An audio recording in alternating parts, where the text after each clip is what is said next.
तो यदि हम कुंडली की बात करेंगे तो दो चीजों पर हमारा कुंडली निर्भर करता है जब हम कुंडली बनाने आते हैं। पहला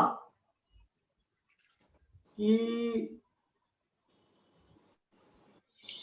सूर्य का उदय कब हो रहा है। सूर्य का उदय ना एक मोटे तौर पे याद कर लो, ज्यादा इसको दिमाग में जोड़ देने की आवश्यकता नहीं है। क्योंकि देखिए कभी भी हम जो कुंडली बनाएंगे ना तो हम किसी ऐप से ही बनाएंगे। हमारे पास जब साधन है तो कोई भी व्यक्ति आजकल ना अब रिटेल में कुंडली नहीं बनवाता। सारे के सारे व्यक्ति कुंडली के उसमें बनवाते हैं, कंप्यूटराइज बनवाते हैं, क्योंकि हाथ से बनाने की कुंडली में गलती भी होती है और इतनी सारी गलतियां होती हैं हाथ से कुंडली बनाने में कि मत पूछें। सबसे बड़े हाथ से कुंडली बनाने में जो धुरंधर है, अपने आप को गणितज्ञ आर्यभट्ट के वंशज मानते हैं, और यदि हाथ से कुंडली बनाने की यदि बात करते हैं तो सबसे बड़ी वहां पे एक प्रॉब्लम आती है।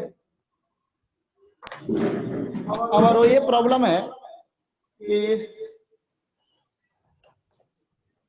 कैलकुलेशन जो हम करते हैं ना वो सेकेंड को छोड़ देते हैं। क्योंकि कहीं भी जब हाथ से कैलकुलेशन करने आते हैं तो सेकेंड की बात आती है तो दो चीज होता है, या तो उसको मिनट में कन्वर्ट कर लो, जैसे कि जैसे कि हम यहाँ पे लिखते हैं कि कोई कैलकुलेशन हमारे सामने आया। हाँ, बड़े बड़े ज्योतिषी जो बता रहे हैं, जो जैसे चंद्रमणि उपाध्याय या हमारे सुखदेव चतुर्वेदी या जो बंसल सर हैं या बड़े बड़े जो लोग हैं, तो जैसे मान लीजिए कि आता है 10 बज के, हाँ, 15 मिनट, हाँ, और 25 सेकेंड आता है। तो ये 25 सेकेंड को कैलकुलेशन में यहीं पे छोड़ देते हैं। और यदि 40 सेकेंड आता है तो वो मिनट में 15 के जगह वो 16 मिनट कर देते हैं। ये कैलकुलेशन है, हमने भी पहले हाथ से बहुत सारा कैलकुलेशन किए हैं, लेकिन ये मिनट सेकेंड हमारे घड़ी में नहीं होता। जब एक घड़ी का आविष्कार इंडिया में तो 1906 ईस्वी में हुआ था। 1906 के पहले तो घड़ी भी नहीं था। तो वहां पर समय की पैरामीटर नापने के लिए घटी हुआ करता था। हाँ, टोटल जो घटी होता था वो 60 होता था। हाँ, 60 घटी होता था। जैसे कि अभी हिंदू कैलेंडर की अभी आप खोलोगे ना, ये सर ये सेशन रिकॉर्ड हो रहा है? हाँ जी, हो रहा है। ओके। तो 60 घटियां हुआ करता था।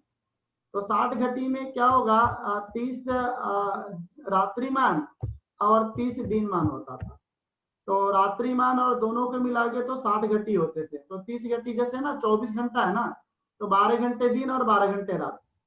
लेकिन 1906 के पहले ये तो आवर था ही नहीं ना, घड़ी तो था ही नहीं इंडिया में। तो यहाँ पे घटी का इस्तेमाल होता था, 30 घटी सुबह दिन और 30 घटी रात। तो इसी को इष्टकाल या दंडपल के नाम से इसी पे पूरा कैलकुलेशन है। हमने जो कैलकुलेशन पढ़ा हम इस घड़ी के अनुसार पढ़ा है। हमने इस घड़ी के टाइम के अनुसार तो बाद में आकर के हमने सीखा। दिल्ली में आया तब मुझे पता चला कि ये सिस्टम तो अभी बाबा फाल्के के जमाने का चल रहा है। अब ज्योतिष को भी मॉडिफाई करने की जरूरत है। तो ज्योतिष को सब लोगों ने मॉडिफाई करके और घंटे मिनट में इसको कन्वर्ट कर लिया।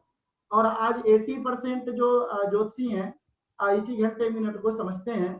अब आजकल जो 2-3 पंचांग है वो भी दंड पल में आ रही है, जैसे कि राजधानी पंचांग है, दिवाकर पंचांग है, ये आज भी घटी पल में आते हैं। तो उसको ज्यादा कोई व्यक्ति, अब ज्योतिषी वही है जो प्राचीन ज्योतिषी है वो खरीदते हैं। आजकल सारे के सारे ज्योतिषी घंटे मिनट वाले पंचांग भी खरीदते हैं। तो कोई फर्क नहीं पड़ता। हाँ, ये उसी तरह है कि जैसे आप क्लास ले रहे हो तो कोई गूगल मीट पे ले रहा है, कोई जूम पे ले रहा है, कोई जियो के कोई एप्स पे ले रहे हैं, उससे कोई फर्क नहीं पड़ता। आप फॉर्मूला चाहे कोई अप्लाई करो, आपका आंसर सही आना चाहिए। पढ़ाने के अंदर क्वालिटी और पढ़ने वाले के अंदर क्वालिटी होनी चाहिए। तो हम चाहे घटी पल में कैलकुलेशन करें चाहे घंटा मिनट में करें, उससे कोई फर्क नहीं पड़ता, फलादेश हमारा सही आना चाहिए।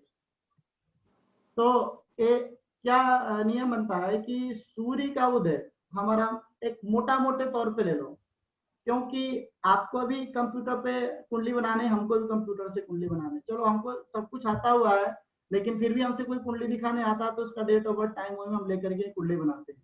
तो थोड़ा भी मन में ऐसा आपको ग्लानि नहीं होना चाहिए कि मैनुअल कुंडली या हाथ से मुझे कुंडली बनाने नहीं आता। और मोटा मोटी तो आपने समझ ही गए कि सूर्य का उदय और सूर्य की डिग्री पर लगन निकलता है। तो निकलता है कैसे है लगन, ये तो आपको पता हो गया। कोई फर्क नहीं पड़ता चाहे आपको हाथ से कुंडली बनाने या ना आए। हाँ, लेकिन आता है तो सोना में सुहागा, ये आपका एक प्लस पॉइंट है, ये आपकी वो है, आपका एक विशेषता है आपके अंदर जो कि होनी चाहिए ज्योतिष के। तो एक मोटे तौर पे बता रहा हूँ कि नॉर्मली जो सूर्य का उदय है ना, सर्दियों में 7 बजे होता है और गर्मियों में 5 बजे होता है। 2 घंटे का फर्क होता है सूर्य के उदय में। जैसे अभी देखिए आप, आज से 2 महीना पहले की बात बता रहा हूँ, 1 महीना, जो मई का या जून का महीना था, तो मंदिर में हम 7:30 बजे तक भी बाहर सूर्य का रोशनी दिखाई देता था। लेकिन अब कल 7 बजे में देखा कि वो अंधकार हो गया है और पूरा का पूरा वो तारे दिखाई दे रहे हैं आज 7 बजे। तो 2 महीने में कहीं ना कहीं सूर्यास्त जल्दी हो रहा है। हाँ, पहले 7:30 7:15 तक सूर्यास्त हो रहा था, अब लग रहा है मुझे 6:30 में सूर्यास्त हो रहा है। 12 घंटे का में अंधेरा भी आ गया। तो एक मोटा मोटी याद कर लो कि भाई सर्दियों में सूर्य लेट से निकलता है और गर्मियों में सूर्य जल्दी निकल जाता है। और एक मोटा मोटी तैयारी याद कर लो कि 15 तारीख को संक्रांति होती है। अब देखो ये 14 तारीख को हो रही है, 16 तारीख को हो रही है, 17 तारीख को हो रही है, 12 तारीख को हो रही है। एक मोटा मोटी एक एवरेज वैल्यू लें तो 15 तारीख से 15 तारीख तक सूर्य एक राशि में रहता है। हाँ, ये मोटा मोटी हमारा एवरेज वैल्यू आ गया। और सूर्य प्रत्येक दिन 1 डिग्री चलता है। हाँ, तो 30 तारीख को सूर्य 15 डिग्री का होगा, क्योंकि 15 तारीख को 0 डिग्री का होगा, 30 तारीख को सूर्य 15 डिग्री का होगा। और जो हमारा हिंदी का महीना है ना, तो उसमें से 3 माइनस कर दो तो हमारा सूर्य का महीना निकल जाता है। जैसे अभी हमारा महीना है इंग्लिश के अकॉर्डिंग अगस्त का महीना है, तो 3 माइनस करो तो अगस्त हमारा 8 होता है, तो 3 माइनस कर दो तो 5 होता है। यानी कि आज सूर्य हमारा सिंह राशि में है। 5 का मतलब सिंह राशि। तो आज हमारा सूर्य सिंह राशि में है और सिंह राशि में 15 अगस्त को आए थे। तो आज हमारा 25 है, तो यानी कि 10 डिग्री का हमारा सूर्य है। तो आज सूर्य सिंह राशि 10 डिग्री का है। तो इस तरह से आप मोटा मोटी कैलकुलेशन करके सूर्य को भी और सूर्योदय को भी आप निकाल सकते हैं। तो अभी जो मैंने एक मोटा मोटी और ऑलमोस्ट वाला फॉर्मूला बताया, ये सबको क्लियर हुआ कि नहीं हुआ? नहीं सर, नहीं ठीक है, समझ आया बिल्कुल सही है सर। सर, नहीं समझ आया। सर आपकी ना थोड़ी वॉल्यूम भी आज कम आ रही है, मतलब आवाज थोड़ी कम है। हम वॉल्यूम बढ़ा देता हूँ। मैम पूरी वॉल्यूम है लेकिन आपका वो ठीक नहीं चल रहा। हाँ, अच्छा, तो आप अपना ठीक चले। यदि मैं ज्यादा वॉल्यूम कर दूंगा तो आपका स्पीकर उधर फटने लगेगा। हाँ, वॉल्यूम तो हम जितना चाहे उतना बढ़ा दूं, उसकी कमी नहीं है। लेकिन आप एक बार अपना स्पीकर चेक कर लीजिए, या लॉग आउट होकर के लॉग ऑन हो जाइए। कभी कभी नेट के प्रॉब्लम के कारण भी वो प्रॉब्लम होता है, क्योंकि अभी मैं 5-7 महीना से पढ़ा रहा हूँ, तो अभी देख रहा हूँ नेट के कारण भी आपके पास आवाजें नहीं जाती हैं। तो फिर से मैं अनिता जी समझा रहा हूँ। देखिए, सूर्य का उदय ऑलमोस्ट सुबह सुबह निकलता है, सूर्य सुबह निकलता है। लेकिन ये बात उनको नहीं समझ में आएगा जो 10 बजे के बाद सो करके उठते हैं। हाँ, तो कभी नहीं समझ में आएगा, क्योंकि उनको तो सूर्य कभी दिखाई नहीं देता। 10 बजे बाद वो सर्दी हो चाहे गर्मी हो तो निकल ही जाता है। ये बात उनको जल्दी समझ में आ जाएगा जो सुबह उठते हैं। तो सुबह आप यदि 5 बजे उठते हो तो गर्मियों में देखना है कि पूरा चारों तरफ उजाला हो जाता है, सूर्य भी दिखता है। लेकिन सर्दियों में यदि आप 5 बजे उठते हो तो अंधकार रहता है, चारों तरफ अंधेरा छाया हुआ रहता है। 6:30-7 बजे के बाद ही उजाला होता है। कभी कभी इतना धुंध हो जाता है कि 8-9 बजे तक ही उजाला नहीं हो पाता। ऐसा लगता है कि भाई सुबह सुबह ही है, अभी अभी सुबह हुआ है। 12-1 बजे तक भी सुबह सुबह ही लगता है। हाँ, बारिश वाला मौसम में भी लगता है। तो उससे हमको कोई फर्क नहीं पड़ता। फर्क ये पड़ता है कि सूर्य कितने बजे निकलता है। तो रियल में सर्दियों में सूर्य 5 बजे निकल जाता है, दिल्ली के अकॉर्डिंग बात करोगे तो। और ठंडियों में 7 बजे निकलता है। ये चीज हो गया। और सूर्य की जो गति की हम बात बता रहा हूँ, तो देखिए सूर्य 15, 14, 15, 16, 17, 13, 12 कोई गोचर कर रहा है। तो एक एवरेज वैल्यू यहाँ भी हमने ले लिया कि सूर्य जी हमारा 15 तारीख को गोचर करता है। तो सूर्य 15 तारीख को गोचर करता है और सूर्य सुबह सुबह उगता है। तो सर आपको एक सवाल है इसमें, सॉरी सर, हाँ उस सर। टाइम कितने डिग्री पे होता है? 0 पे, जब गोचर करता है 0 हो जाता है? हाँ, 15 तारीख को सूर्य 0 डिग्री का होता है। हाँ ये बात 16 तारीख को 1 डिग्री का होगा, 17 तारीख को 2 डिग्री का होगा, 18 तारीख को 3 डिग्री का होगा, 19 तारीख को 4 डिग्री का होगा, 20 तारीख को सुबह 6 बजे 5, मतलब एक एक डिग्री बढ़ता रहेगा ना। और 14 गोचर तारीख के को दिन 25 0 डिग्री पे होता है, गोचर के दिन 0 डिग्री पे होता है। हाँ हाँ, ये मान 15 तारीख को 0 डिग्री का होगा। हाँ, तो अगले दिन वो 1 डिग्री का हो जाएगा, 2 डिग्री का हो। जैसे आज देखिए ना, आज 25 तारीख है, तो आज सूर्य कितना डिग्री का होगा आप बताओ, कौन बताएंगे? आज सूर्य कितना डिग्री का होगा? 10 डिग्री का, 10 डिग्री का। हाँ, आज सूर्य 10 डिग्री का होगा, क्योंकि वो 15 से 10 दिन बीत गया है, कल 11 हो जाएगा, फिर 12 हो जाएगा। तो आज सुबह मान के चलो, हमारा अभी गर्मी का दिन है, सर्दी का दिन है, ये दोनों का वो है, मिलन है। अभी हमारा जो अगस्त है, अगस्त सितंबर, ये दोनों का मिलन होता है। गर्मी जाती है और सर्दी की होती है। तो यहाँ पर सूर्य 6 बजे उदय होगा। तो आज हमारा सूर्य 6 बजे निकला, आज सूर्य 10 डिग्री का है। तो आज सुबह हमारा जो लगन है वो 10 डिग्री का कन्या सिंह लगन है। तो सुबह 10 डिग्री का सिंह लगन है, तो 12 बजे 10 डिग्री का वृश्चिक लगन ही होगा। हाँ, अब आप लोग में ही आज मुझे कोई 12:30 बजे 1 बजे के करीब में फोन किया था, तो उनका कोई क्वेश्चन था, तो उन्होंने उसका आंसर पूछा, तो मैंने जवाब दे दिया कि भाई 100% ये काम होगा। अब उनका क्वेश्चन था, सर आप कैसे हाँ कह दिए? अरे भाई, मैं कैसे हाँ कह दिया? मुझे तो सब पता है ना कि आज जो मंगल है वो मेष राशि में है। आज अभी जो आपने क्वेश्चन किया है, तो अभी वृश्चिक लगन है। अभी जो सूर्य है वो सिंह राशि में है, वो दशम में बैठा है। सूर्य दशम में बहुत बलवान होता है। छठा माह जो मंगल बैठा है बहुत बलवान होता है। जो राशि स्थिर राशि का लगन है, तो हमको तो पूरा पता है ना, लेकिन सामने वाले को ना, जब तक कंप्यूटर मत देखो, 2-4 मिनट आगे पीछे वो मत करो, पेपर इधर उधर मत करो, हाँ, तो ऋषि ऊपर नीचे मत देखो, उसकी कुंडली मत देखो, तब तक उसको लगता ही नहीं है कि कुछ हो किए। हाँ, तो बता दो कि हाँ भाई, मैंने प्रश्न कुंडली देख कर ही बता रहा। हाँ, तो उसी समय प्रश्न कुंडली बता लो। कभी कभी ओवर कॉन्फिडेंस में मत रहो, क्योंकि कभी कभी वो बॉर्डर पॉइंट का होता है, तब वृश्चिक में धनु आ जाता है। तो बॉर्डर पॉइंट का होता है, तो ऐसे कंडीशन में एक बार वो चेक कर लो। तो सिर्फ बॉर्डर में ही चेक करो, बाकी तो बॉर्डर में यदि 15 डिग्री का है तो क्या चेक करना है? यदि आधे घंटे बाद भी वही लगन लेने वाला, आधे घंटे पहले भी वही लगन लेने वाला। तो ये सब चीजें आपको याद करनी पड़ेगी। इस तरह से आप ज्योतिषी बनेंगे तो ज्यादा अच्छा रहेगा। तो अभी हमने बता दिया कि सुबह हमारा सिंह लगन था, तो 6 बजे सूर्य का उदय हुआ, तो 6 से 8 बजे तक सिंह लगन हुआ।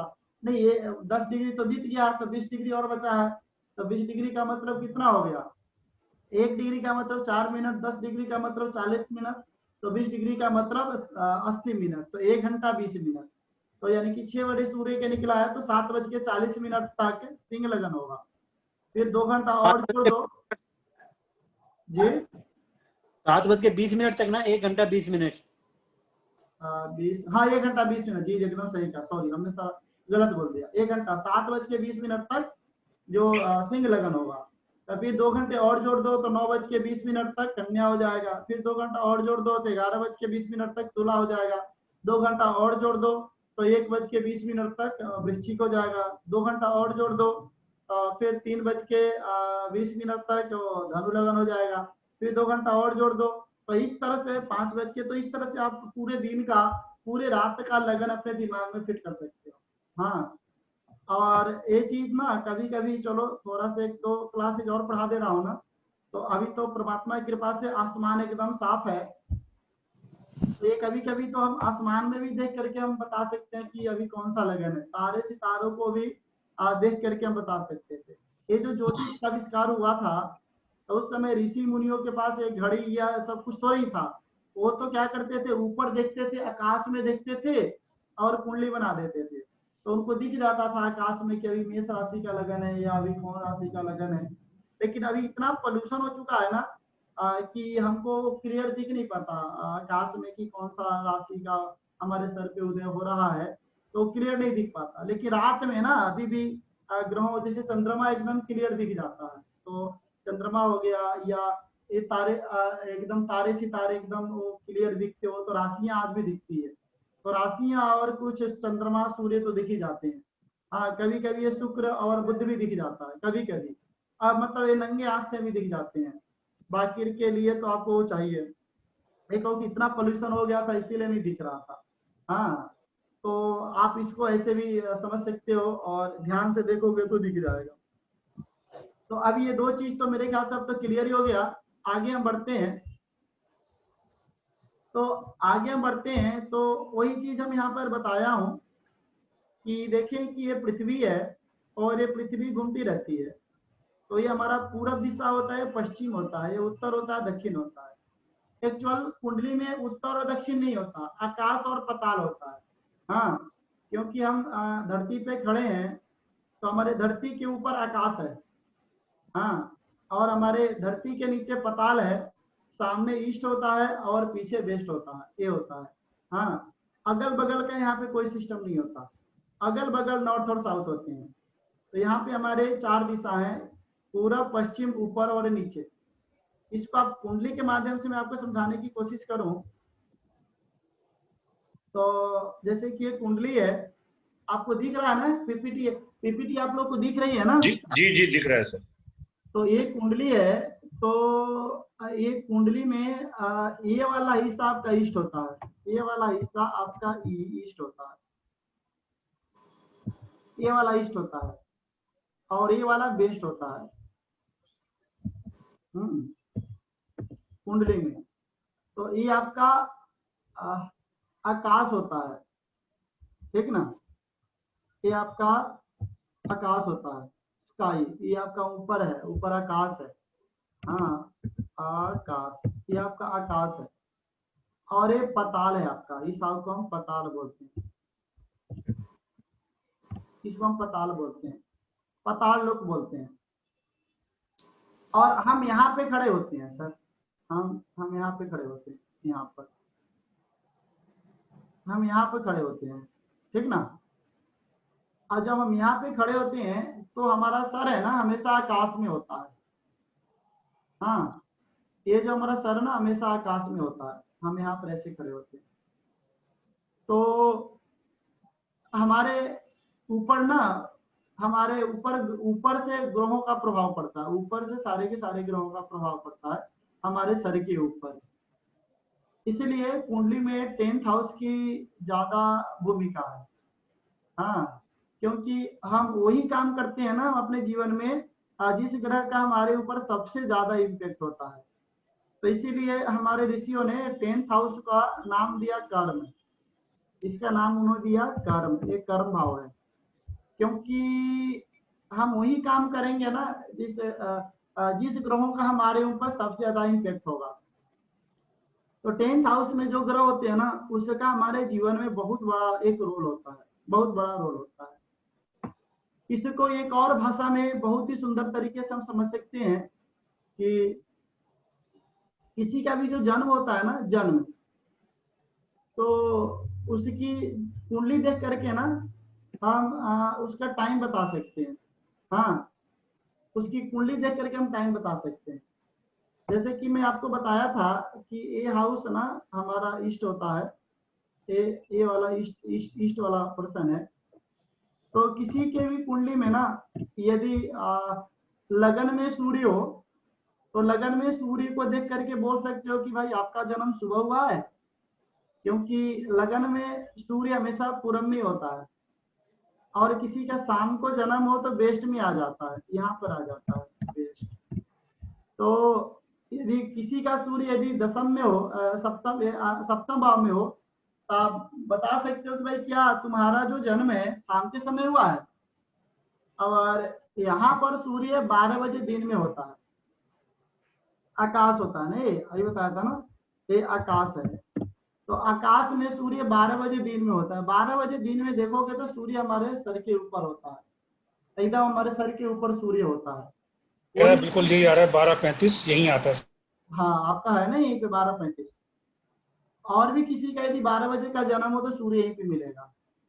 हाँ, तो अब ये हो सकता है कि थोड़ा हमारे सर के थोड़ा सा आगे पीछे मिलता है, या तो इधर मिलता है या तो इधर मिलता है, क्योंकि ये पृथ्वी थोड़ी सी झुकी हुई रहती है ना। हाँ, ये कितना डिग्री, 23 डिग्री तो इधर उधर जा सकता है। पृथ्वी जो 23.27 डिग्री जो झुकी हुई है ना, तो इतना का फर्क पड़ता है। यहाँ से सूर्य थोड़ा सा इधर होगा या थोड़ा सा इधर होगा। यदि वो 0 लैटिट्यूड पे जन्म लिया है कि पृथ्वी 0 है, तो डायरेक्ट पृथ्वी उसके सर के ऊपर भी होगा। तो ऐसा कंडीशन भी हो सकता है। तो हम कुंडली देख करके बता सकते हैं कि भाई तुम्हारा जन्म कितने बजे का है, सिर्फ कुंडली देख करके बता सकते हैं।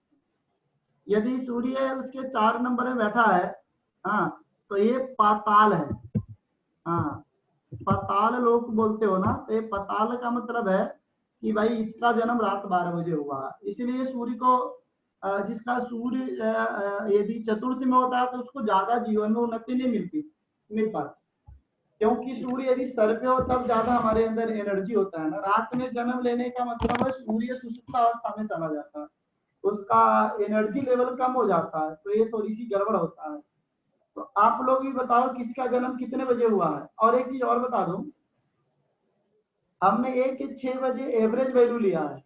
हाँ, यदि सुबह का जन्म है और गर्मियों का है तो इसको 5 कर लो, 5 से 7, फिर इसको 7 से 9, फिर इसको 9 से 11, फिर इसको 11 से 1, फिर 1 से 3, फिर 3 से 5, फिर 5 से 7। यदि किसी का सर्दियों में जन्म है तो इसको 7 कर दो, तो 7 से 9, 9 से 11, 11। तो इस तरह से हमको थोड़ा वो करना पड़ेगा, क्योंकि हमने तो एक प्रकार का एवरेज वैल्यू लिया है। तो इस तरह से हम कुंडली में सूर्य देख करके भी, जैसे आप लोग बताओ कि आप लोग के सूर्य कहाँ बैठा है। राजीव जी, आपके कुंडली में 12वें घर में बैठा है सर। तो आपका ऑलमोस्ट 12 बजे के करीब में जन्म हुआ है। नहीं सर, मेरा 7:55 AM पे है, जून 27 12वां भाव, 12वें घर में क्या है? 12 में भाव, होगा, भाव में। हाँ, आपका 12th हाउस में होगा, 12 नंबर में होगा। हाँ, हाँ, क्योंकि जून हो गया ना। सर मेरा दशम भाव में है मेरा। आपका कहाँ है? 10th हाउस में ही है सर। आपका भी 12 बजे के करीब में दिन में जन्म हुआ है। और यदि पंचम 1:30 बजे सर। हाँ सर ये 12 भाव वाली बात बता रहे थे, 12वें भाव में सूर्य, ये कैसे पता लगा सुबह जन्म हुआ? क्योंकि ये तो सुबह सुबह है ना, ये तो 6 बजे का है ना।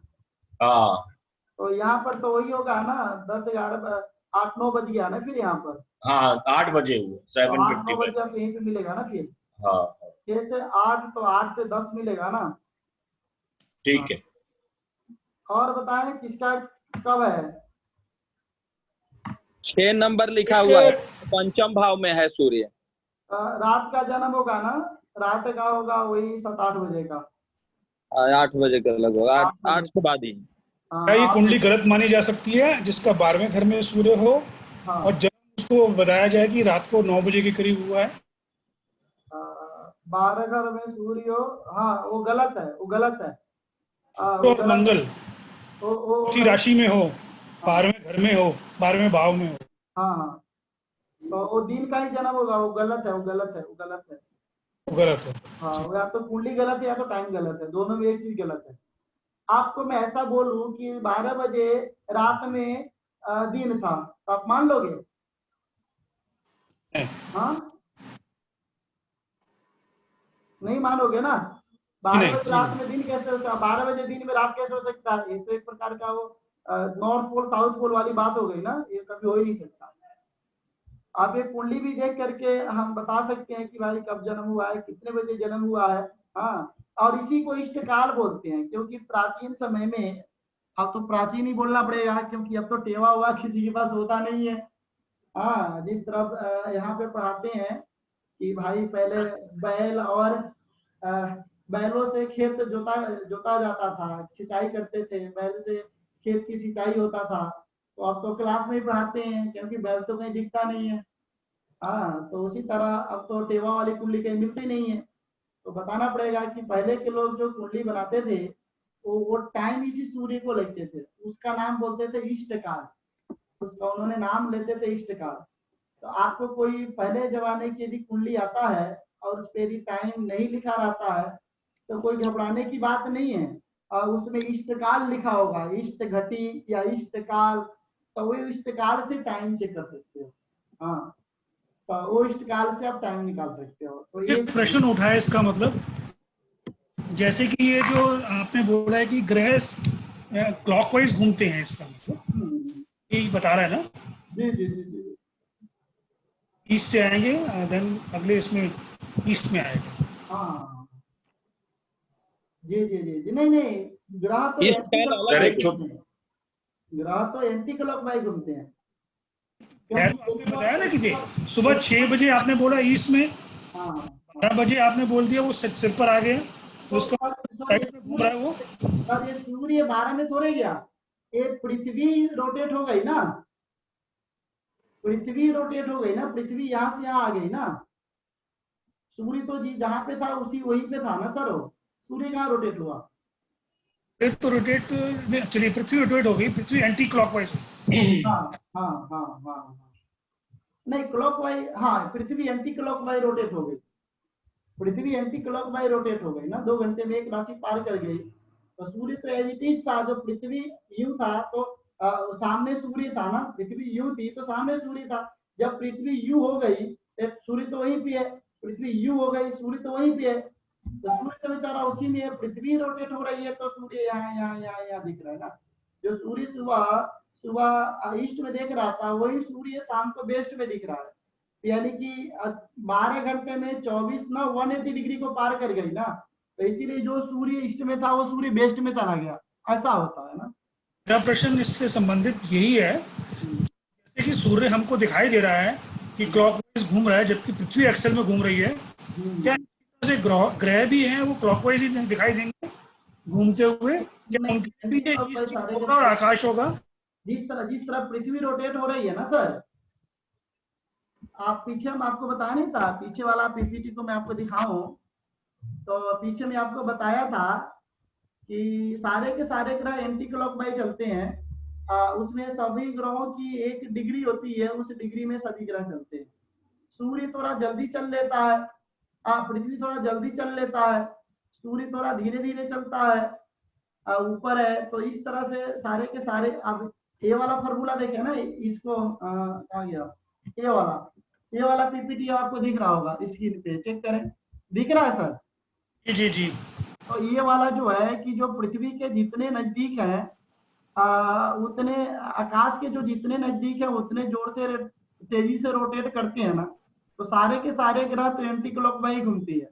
लेकिन पृथ्वी जल्दी घूम गई तो इसीलिए पृथ्वी से हमने सूर्य को कोरिलेट किया, तो ऐसा चला कि सूर्य पीछे गया, लेकिन और रियलिटी में सूर्य भी आगे जा रहा है, लेकिन सूर्य की गति धीरे धीरे है। सूर्य एक राशि को 1 महीना में पार करेगा, एक चक्कर लगाने में सूर्य को 1 साल लगता है, लेकिन पृथ्वी 1 साल में 365 चक्कर लगा लेती है, तो इसीलिए 365 दिन और रात हो जाता है। रियल में सूर्य भी ईस्ट को जा रहा है, वेस्ट को जा रहा है, और अर्थ भी ईस्ट से वेस्ट ही घूम रही है। तो सूर्य धीरे धीरे है, तो इसीलिए हमको ऐसा लगता है कि भाई ये तो थोड़ा पृथ्वी जल्दी जल्दी हो गई। सारे के सारे ग्रह वेस्ट से ईस्ट की तरफ ही घूमते हैं, एंटी क्लॉकवाइज घूमते हैं, ठीक ना। और क्लॉकवाइज तो सिर्फ परमात्मा के बनाए हुआ जो बिग बैंग हुआ था, वो बिग बैंग ही क्लॉकवाइज घूम रहा है। ब्रह्मांड बढ़ रही है, पता नहीं आगे कितना बढ़ेगी, तो जब ब्रह्मांड यूं घूमती है तो सारे के सारे ग्रह एंटी क्लॉकवाइज जाते हुए दिखाई देते हैं, ऐसा साइंस का मानना है। जैसे नट बल्टू की तरह, यदि नट इधर को जाएगा तो उसका जो है बल्टू को इधर ही जाना पड़ेगा। तो नट रियल में इधर हो रहा है तो बल्टू इधर होता है ना, तो हमको लगता है कि इधर गया, वो उधर नहीं गया, ये नट ही इधर आ गया, तो ऑटोमेटिकली उधर आपको जाते हुए दिखाई देता है। तो ब्रह्मांड यूं घूम रही है तो सारे के सारे ग्रह उसी में घूमते हुए दिखाई देते हैं। सर एक छोटा सा और मेरा प्रश्न है, आपने कहा आज 10 डिग्री का है 40 मिनट का, 1 डिग्री 4 मिनट, ये वाली बात नहीं समझ में आई। आज देखिए, आज जो सूर्य है वो 10 डिग्री का है, राइट? हाँ जी। तो 10 डिग्री सिंह राशि में है, तो 10 डिग्री सिंह राशि तो से 6 बजे का लगन, 6 बजे सुबह जो लगन होगा वो सिंह राशि 10 डिग्री का होगा ना सर? हाँ जी। तो 10 डिग्री तो बीत चुका है ना सिंह राशि में, जी जी। तो और बीतेगा कितना? 20 डिग्री। 20 डिग्री, हाँ। 1 डिग्री को बीतने में 4 मिनट लगता है, तो 20 डिग्री को बीतने में 80 मिनट लगा। हाँ सर। तो अब 80 1 घंटा 20 मिनट। नहीं, एक ये घंटा- कैसे आया सर? एक डिग्री को में 4 मिनट लगता है, ये बात मेरे को अभी दोबारा पूछो, वो सॉरी। इसलिए लगता है कि जो पृथ्वी है ना 365 डिग्री को 24 घंटे में घूम लेती है। हाँ। तो 365 डिग्री को यदि 24 घंटे में घूम लेती है, तो आप निकालो कैलकुलेशन की 1 डिग्री को घूमने में कितना टाइम लगा। तो इसका फॉर्मूला यही होगा जो मैं भी आपको समझा रहा हूँ कि आप यहाँ पर 12 अपॉन 365 360 तो नहीं जाएगा। नहीं, 24 है ना, 12 हमने गलत कर दिया। 24 घंटे में पृथ्वी है 365 डिग्री पार कर लेती है। 360 का 360 कर लेती है ना सर? हाँ। तो ये क्लियर हो गया ना आपका? हमने उल्टा लिख दिया। 360 डिग्री को पृथ्वी को पार करने में कितना समय लगता है? 24 घंटे अपॉन 24, यही है ना सर? हाँ। तो नहीं जाएगा, तो आवर को वो बना लो। 1 घंटे में 60 मिनट, तो 24 घंटे में कितना हो जाएगा? 1 घंटे में 60 मिनट, तो 24 घंटे में 1440 अपॉन 360 अपॉन 1440 इक्वल टू कितना होगा? 4 मिनट नहीं होगा? आया समझ में? Sir 360 divided by 1440 is equal to 4। हाँ। नहीं, ऐसा है 340 जो 360 डिग्री है उसको हम 24 से करते हैं मल्टीप्लाई, तो हमारे को 1440 मिनट आ गए हैं। 1440 मिनट को 360 से डिवाइड करेंगे तो 4 मिनट आ गए। मैं वही कहने जा रहा हूँ कि 1440 divided by 360 is equal to 4। 100% 24 hours हैं और 24 आवर्स को 360 मिनट में डिग्री। कन्वर्ट कीजिए। मिनट, ये तो 1440 मिनट हुआ ना जी, इसमें 1 मिनट 1440 मिनट में 300 डिग्री घूमती है, तो 1 डिग्री में 1 मिनट में कितनी डिग्री घूमेगी? सवाल। देखिए मैं बता रहा हूँ, फिर से समझिए भाई, क्लियर बता रहा हूँ कि जो पूरा हमारा 24 है, प्लीज मुझे स्क्रीन नहीं आ रही है। 24 है, 24 घंटे है, 24 घंटे को 360 मिनट में पार किया।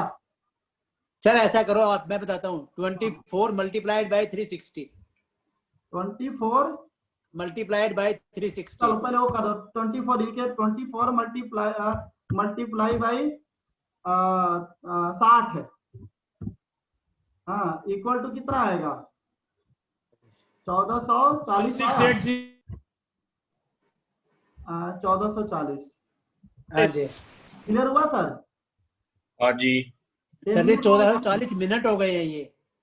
बिल्कुल सही है, 1440 मिनट हो गए। 1440 मिनट हो गए हैं। हाँ, 1440 मिनट में 360 डिग्री। अब 360 डिग्री से इसको कर दो। अब 360 से जब भाग देंगे 1440 में, तो कट करके आपका सीधे सीधे आ जाएगा 4 मिनट। 0.25 आ जाएगा साहब। कितना आएगा? 4 नहीं आएगा? तो करके देखिए आप। 4 आ गया सर। अच्छा, सर जी उन्होंने 360 को डिवाइड किया 1440 से, इसकी वजह से 0.25 आ रहा है। अगर 1440 को 360 से डिवाइड करेंगे तो 4 आएगा। बिल्कुल सही है, ये सही। Right sir? जी सर। अब किसी को कोई डाउट है? 1 डिग्री को पार करने में 4 मिनट लगता है ना, तभी तो वो पूरा का पूरा 24 घंटे में 360 डिग्री को पार कर लेता है ना पृथ्वी। जी सर। पृथ्वी की जो टोटल वैल्यू है वो 360 डिग्री है ना। 360 डिग्री यदि 24 घंटे में पार करता है तो ऑलमोस्ट वो 30 डिग्री को 2 घंटे में पार करता है। इस तरह याद कर लो ना, ये भी छोड़ो, इसको भी हटाओ। यदि कितनों को ये फॉर्मूला समझ में आया होगा, कितने को नहीं आया होगा, ये भी हटा दो। आप सिंपल सी बताओ, 24 घंटा में 12 राशि को पार करता है, तो एक राशि पार करने में कितना मिनट? 2 घंटा। 2 घंटा। तो 15 डिग्री पार करने में 1 घंटा। अब बताओ 15 डिग्री पार करने में 1 घंटा, तो 1 डिग्री पार करने में कितना घंटा लगेगा, कितना मिनट लगेगा?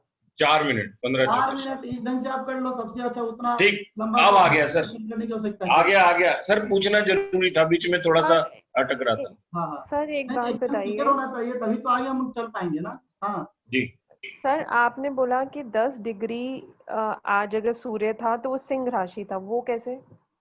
तो वो मेष नहीं होगा, वो 10 डिग्री होगा। एक मोटा मोटी फार्मूला आपको ये वाला याद करने पड़ेंगे ना, डेट्स याद करनी पड़ेंगी। हाँ ये वाला डेट्स याद करनी पड़ेगी। ये वाला, ये जो आपको पीपीटी दिखाई दे रहा है, ठीक है, समझ आ गया। तो यहाँ पर देखिए सिंह राशि में जो सूर्य है 26 सर अगस्त वो को समझ आया। आ गया मुझे। हाँ ये बात तो मुझे समझ आ गई, लेकिन मुझे ये बात समझ नहीं आई कि जब हम वैसे देखते हैं डिग्री वाइज, तो हम अगर डिग्री वाइज देखते हैं तो फर्स्ट 30 डिग्री हमारा मेष होता है। हाँ हाँ हम अभी जो हमने लगन निकालने का जो कैलकुलेशन करा था वो ऐसे ही करा था। हाँ हाँ हाँ तो फर्स्ट 30 डिग्री जो होता है वो मेष होता है। तो अगर यहाँ पे 10 डिग्री हो रहा है तो फिर वो मेष क्यों नहीं है? मुझे ये कॉन्ट्रडिक्शन आ रहा है। पहले आप नियम, कल वाला नियम, पिछले क्लास वाला नियम आप भूल नहीं है। मैं कहता हूँ कि सूर्य जिस राशि और जिस डिग्री पर होगा सूर्योदय के समय वही लगन होगा। यहाँ पे मेष राशि वृष राशि की चर्चा ही खत्म हो गई ना फिर। ओके ठीक है सर। आपको पिछले क्लास में 3 नियम लिखाया था ना, और उसमें दूसरा नियम है, आप चेक करें। क्योंकि नहीं बात आप समझ आ गई, क्योंकि वो हम आज की डेट को काउंट कर रहे हैं, तो आज हमें पता है कि अगस्त में सिंह में है। हाँ आपके अकॉर्डिंग जब अप्रैल की हम बात करेंगे तो अप्रैल में सूर्य मेष राशि में होगा। देख रहे हैं ना? ओके अब मेष राशि में सूर्य 14 अप्रैल को है, तो 14 अप्रैल को मेष राशि सूर्य 0 डिग्री का होगा। हाँ ठीक है। सूर्य मेष राशि। यदि हम अगस्त की बात करेंगे तो अगस्त में तो सूर्य सिंह राशि में है। यदि नवंबर की दिसंबर की बात करेंगे तो सूर्य धनु राशि में होगा। तो सुबह धनु राशि होगी, फिर 12 बजे मीन राशि होगी, शाम को मिथुन राशि होगी, रात 12 बजे कन्या राशि होगी। आप लोग अपना डेट ऑफ बर्थ बताओ, मैं आपका लगन बता दूंगा। तो इस तरह से आपका ज्योतिष होना चाहिए कि सामने वाला डेट ऑफ बर्थ बताया तो आप उसका लगन बताओ। हाँ ये ज्योतिषी हो। जिस दिन ऐसे ज्योतिषी आप बन गए ना, तब मैं मानूंगा कि हाँ अब आपको ज्योतिष के प्रति रुचि है। ठीक ना? और इसमें सर आपका फोन थोड़ा दूर हो गया, आवाज कम आ रही है। हाँ अब आ रही है। और सर मुझे, हाँ सर मेरे स्क्रीन शेयर नहीं हो रहा मेरे साथ, आपके साथ स्क्रीन ब्लैंक आ रहा है। और लोगों को स्क्रीन शेयर हो रहा है? हो रहा है। हाँ दिखाई पड़ रहा है। आप दोबारा लॉगिन कर लीजिए। ठीक है सर। तो अब आपको क्लियर हो गया ना? किसी कोई डाउट नहीं ना? हम आगे बढ़ते हैं। जी सर। तो हमने ये भी बताया कि किसी की कुंडली देख करके उसका टाइम भी निकाल सकते हो, या किसी का टाइम पता हो तो फिर उसकी कुंडली बना सकते हो। दोनों चीजें, टाइम पता है तो उसकी कुंडली बना सकते हो, और कुंडली पता है तो टाइम निकाल सकते हो। दोनों आप कर सकते हैं, ये कोई अजूबा बात नहीं है। कुंडली देख करके टाइम निकालना और टाइम देख करके कुंडली बनाना, दोनों एक ही चीज है। आप ऐसे मान के चलो, आप नोएडा जा सकते हो तो नोएडा से यहाँ भी आ सकते हो। हाँ जिस रास्ते से जाना होता है उसी रास्ते से आना होता है, इसमें कोई संशय वाली बात नहीं है। अब यहाँ पर एक चीज समझने वाली बात है कि पिछले क्लास में किसी का हमारे पास फोन भी आया था कि सर ये बताओ, लगन तो हमने निकाल लिया लेकिन लगन की डिग्री नहीं निकल रही है। हाँ कि किस लोग ने एकदम सही लगन बना के भेजा, जो उन्होंने 1985 का मकर लगन बनाया, तो मकर लगन निकल गया, बहुत ही सुंदर निकाला। कर्क लगन भी निकल गया, कन्या लगन भी निकल गया। करके कन्या और मकर लगन वो निकला था पिछले क्लास की कुंडली में। तो कितने लोगों ने एकदम सही बना करके मुझे भेजा, कितने लोगों ने बनाया ही नहीं। तो जो नहीं बनाया उनको विशेष धन्यवाद है, क्योंकि मुझे पढ़ने के लिए दोबारा भी और पढ़ाने के लिए दोबारा भी अवसर देंगे। हाँ जी। जो नहीं समझते उनको मुझे विशेष स्वागत होता है, क्योंकि वो बाद में भी हमारा कोर्स ज्वाइन करते हैं, चाहे 6 महीने बाद चाहे 1 साल बाद। तो वो हमारे ज्यादा शुभ चिंतक हैं। जो एक बार में समझ जाते हैं तो हमारे ज्यादा शुभ चिंतक नहीं है, क्योंकि तो अगले लेवल में आ जाते हैं, फिर पढ़ के चले जाते हैं। ठीक ना? और नहीं समझते हैं तो और भी ज्यादा शुभ चिंतक हैं, जो बार बार भी कुंडली हमसे ही पूछते हैं। तो उनका मैं विशेष ध्यान रखता हूँ। तो मैं कहता हूँ कि आप एक बार में ही समझ जाए, बेशक हमारा शुभ चिंतक न रहे, कोई दिक्कत वाली बात नहीं। तो डिग्री कैसे हम निकाल पाएंगे? तो डिग्री निकालने के लिए आपको थोड़ा डिग्री भी समझना पड़ेगा। तो यहाँ पे रियल सूर्य की डिग्री और रियल में ग्रह की डिग्री लेंगे, और 4 मिनट वाला यदि फॉर्मूला अप्लाई करेंगे तो डिग्री भी निकल जाएगा, क्योंकि 4 मिनट के अंतराल में कितना डिग्री का होगा। जैसे कि मान के चले, आपसे मैं बताता हूँ, आज सुबह 6 बजे कोई व्यक्ति जन्म लिया तो सूर्य था वो 10 डिग्री का लगन था, लेकिन कोई व्यक्ति यदि 7 बजे जन्म लेता तो कितना डिग्री का होता? 20 डिग्री का लगन होता, क्योंकि 40 मिनट ही आगे जाता ना। तो 7 बजे में 7 बजे में यदि 1 घंटे का फर्क आ गया तो एक डिग्री में उसको 1 मिनट 4 मिनट लगता है, 15 मिनट लगेगा, 15 डिग्री बढ़ जाएगा। तो 10 डिग्री और 15 डिग्री यानी कि 25 डिग्री का लगन होगा। तो 7 बजे कोई व्यक्ति जन्म ले रहा है तो उसका डिग्री 25 डिग्री का होगा। यदि 59 या 62 या 62 का 1 2 बढ़ जाएगा, तो इस तरह से हम डिग्री भी निकाल सकते हैं। लेकिन उतना सूक्ष्म कैलकुलेशन में मत जाए, आपको सिर्फ ये पता होना चाहिए कि लगन कैसे होता है, ठीक ना। जब कुंडली आपकी बन जाती है, बन के तैयार हो जाती है, तो उसमें ग्रह हम कैसे भरते हैं, ग्रह भी लिखना होता है कुंडली में। तो ग्रह लिखने के लिए हम आगे आते हैं। तो ग्रह लिखने के लिए एक हम कुंडली बनाते हैं, जो कि सामने कुंडली है। हमने इस कुंडली में आप वाला ही फॉर्मूला यूज किया कि 3 सितंबर 2020 सुबह 6 बजे दिल्ली में हमने किसी का जन्म हुआ। तो 3 सितंबर को बताओ सूर्य कितने डिग्री का होगा, कौन से राशि में होगा, कौन बताएंगे? 3 सितंबर को सूर्य किस राशि में होगा और कितने डिग्री का होगा?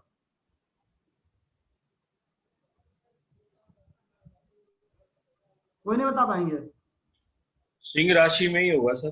बहुत ही सुंदर, बहुत ही सुंदर। लेकिन डिग्री क्या होगी? उसकी डिग्री करीब 27 डिग्री होनी चाहिए सर। बहुत ही सुंदर, बहुत ही सुंदर। क्योंकि 16 सितंबर को आया था, अभी मैं पिछले बताया था, तो 16 सितंबर से लेकर के 30 सितंबर तक 14 डिग्री हो गई, या प्लस 3 डिग्री है, 14 डिग्री और 3 डिग्री 17 डिग्री। देखो एकदम एकदम करेक्ट इन्होंने बताया है, 14 डिग्री 17 डिग्री, ठीक ना। और ये जो सुबह सितंबर में दिल्ली में जो जन्म हुआ था वो 5 बज के कुछ मिनट पे हुआ था, वो देखना पड़ेगा। यदि 3 सितंबर का सूर्य का उदय आप लोग देख लें तो भी आपको निकल जाएगा, लेकिन 5 बज के 47 या 48 मिनट पर हुआ था। तो मान के चलो कि उस समय 17 डिग्री का लगन था, तो और कितना डिग्री बचा? 7 डिग्री। तो 17 डिग्री का लगन था, तो और कितना डिग्री बचा? 13 डिग्री। 13 डिग्री बचा सर। 13 डिग्री को पार करने में कितना समय रहेगा? 52 मिनट। 52 मिनट। तो 52 मिनट का मतलब हो गया कि 7 बजे तक, 6 से 7 बजे तक, हाँ वह मतलब 6 बज के कुछ मिनट तक 48, 7 बजे तक मोटा मोटी मान के चलो सिंह लगन ही होगा।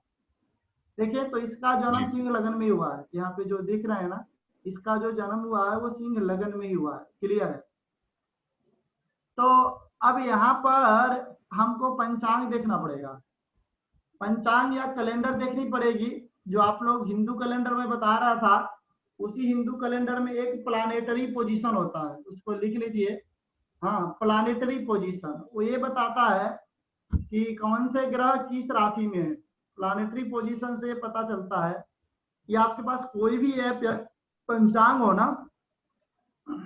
और पंचांग के जरिए आप देख सकते हैं कौन से ग्रह किस राशि में है किसी भी ईयर में। तो आप लोगों के पास किसी के पास ऐप या पंचांग है? जी सर। तो आप एक कुंडली बना लें 3 सितंबर 2020 का, और सुबह 6 बजे लिख लीजिए, दिल्ली का बनाइए। अब मुझे बताइए कि सूर्य किस राशि में है?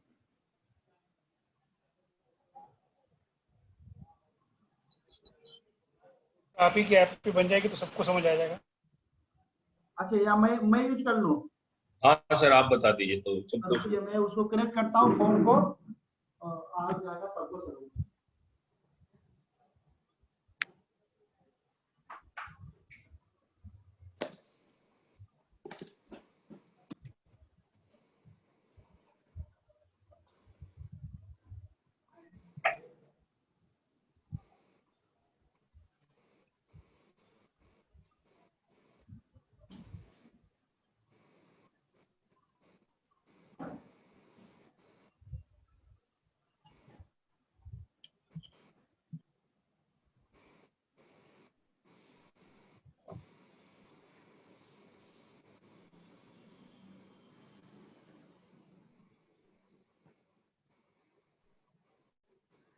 ये देखें,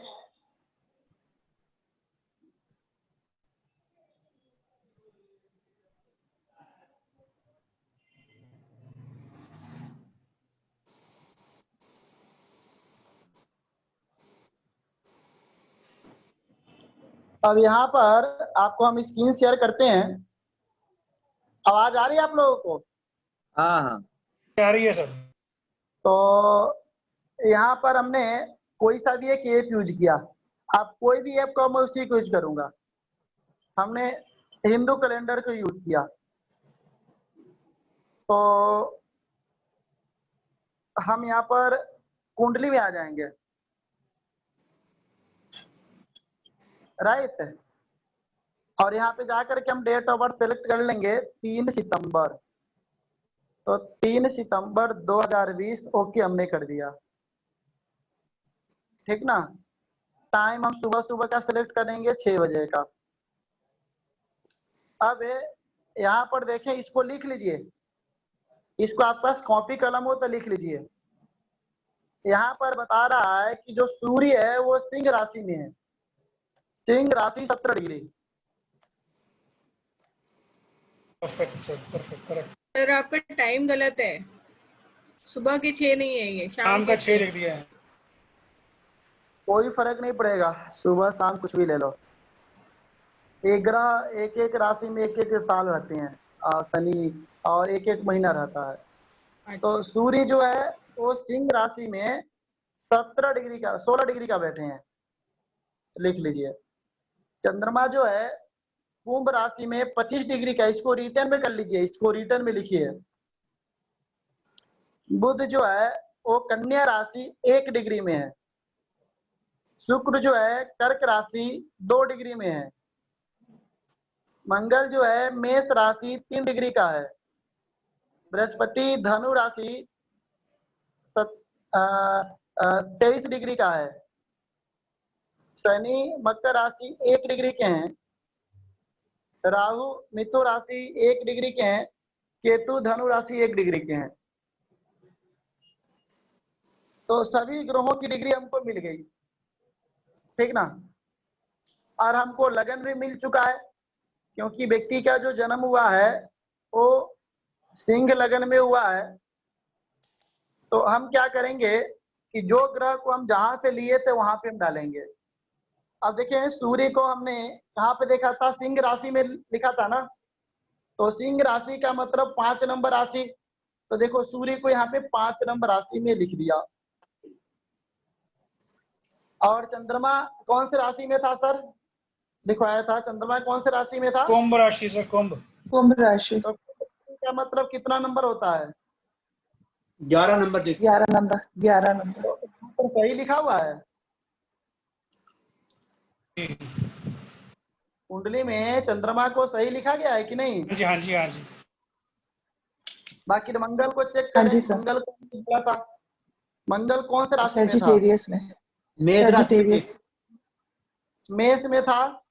हाँ, मेष में। तो 1 नंबर में हो गया। और बुध कहाँ बैठ गया? कन्या राशि में जी। कन्या राशि में। और बृहस्पति? धनु। धनु में जी। और शुक्र? कर्क राशि में जी। कर्क राशि। और शनि? शनि उसमें जी मकर में। और राहु? राहु 3 नंबर में। बुध उसमें जैमिनी में जी। जैमिनी में। तो केतु केतु 1 से अपोजिशन में होता है। तो 1 से अपोजिशन में कहाँ पे आ गया? धनु में। तो अब आपने कुंडली में ग्रहों की अच्छे प्लेसमेंट को देख लिया, अच्छी स्थिति को आपने समझ लिया। आप लोग ना थोड़ा सा वो बंद कर लें, अच्छा रहेगा। तो आपने जो वहां पर ग्रहों को देखा था वो सेम ग्रह यहाँ पर है? कहीं तो ऐसा तो नहीं कि वहां पे दूसरे राशि में दिखा रहा था और यहाँ पे दूसरी राशि में लिखा हुआ था? ऐसा तो नहीं है ना? नहीं, बिल्कुल ठीक आ रहे हैं। अब दूसरा कंडीशन यहाँ पे चेक करना है मुझे, जो सबसे इंपॉर्टेंट बात है कि कौन से ग्रह कौन से भाव में बैठे हैं। अब बताओ सूर्य कौन सा भाव में बैठा है? भाव। जी। First house. First house. और कौन से राशि में बैठा है? सिंह राशि। सिंह राशि। तो सिंह जो राशि में। सूर्य है फर्स्ट हाउस में सिंह राशि में बैठा है। हाँ जी सर। और चंद्रमा? चंद्रमा चंद्रमा एक्वेरियस सातवें घर में है सर। सर चंद्रमा एक्वेरियस में है।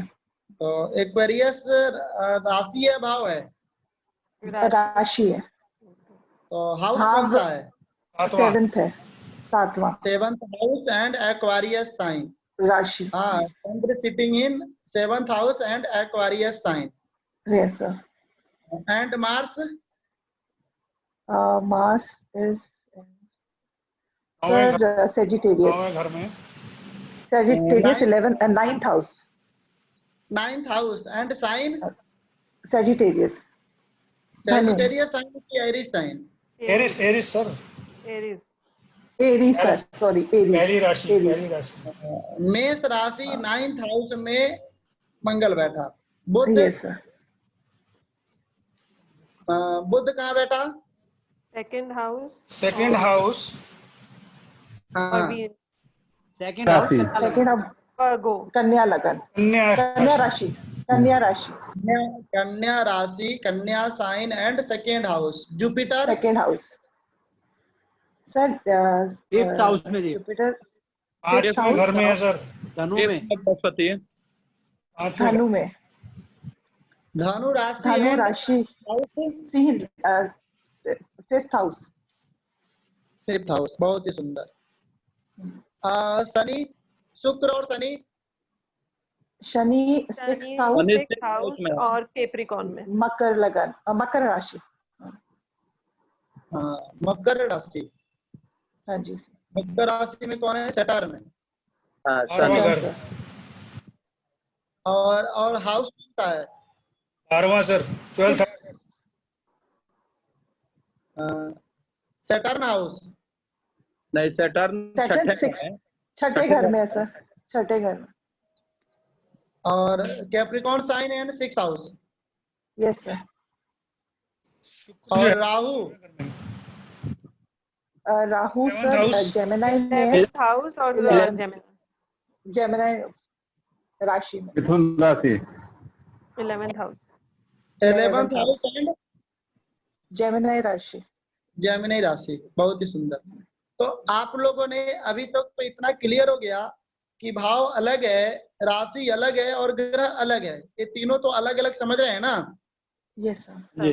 अब जैसे लगन है, लगन 1 नंबर हाउस है जिसमें सिंह राशि है और सूर्य बैठा है। जैसे 5th हाउस है, 5 नंबर राशि है, 9 नंबर 5 नंबर भाव है, 9 नंबर राशि और बृहस्पति और केतु बैठा है, ठीक ना? जैसे 7th हाउस है तो 7th हाउस 7 नंबर है, 11 नंबर राशि है और चंद्रमा बैठा हुआ है। तो 7th हाउस जो है हमने पीछे पढ़ा था, वो हमारे स्पाउस को बताता है। 7th हाउस से हम अपने स्पाउस के बारे में विचार करते हैं, नंबर 1।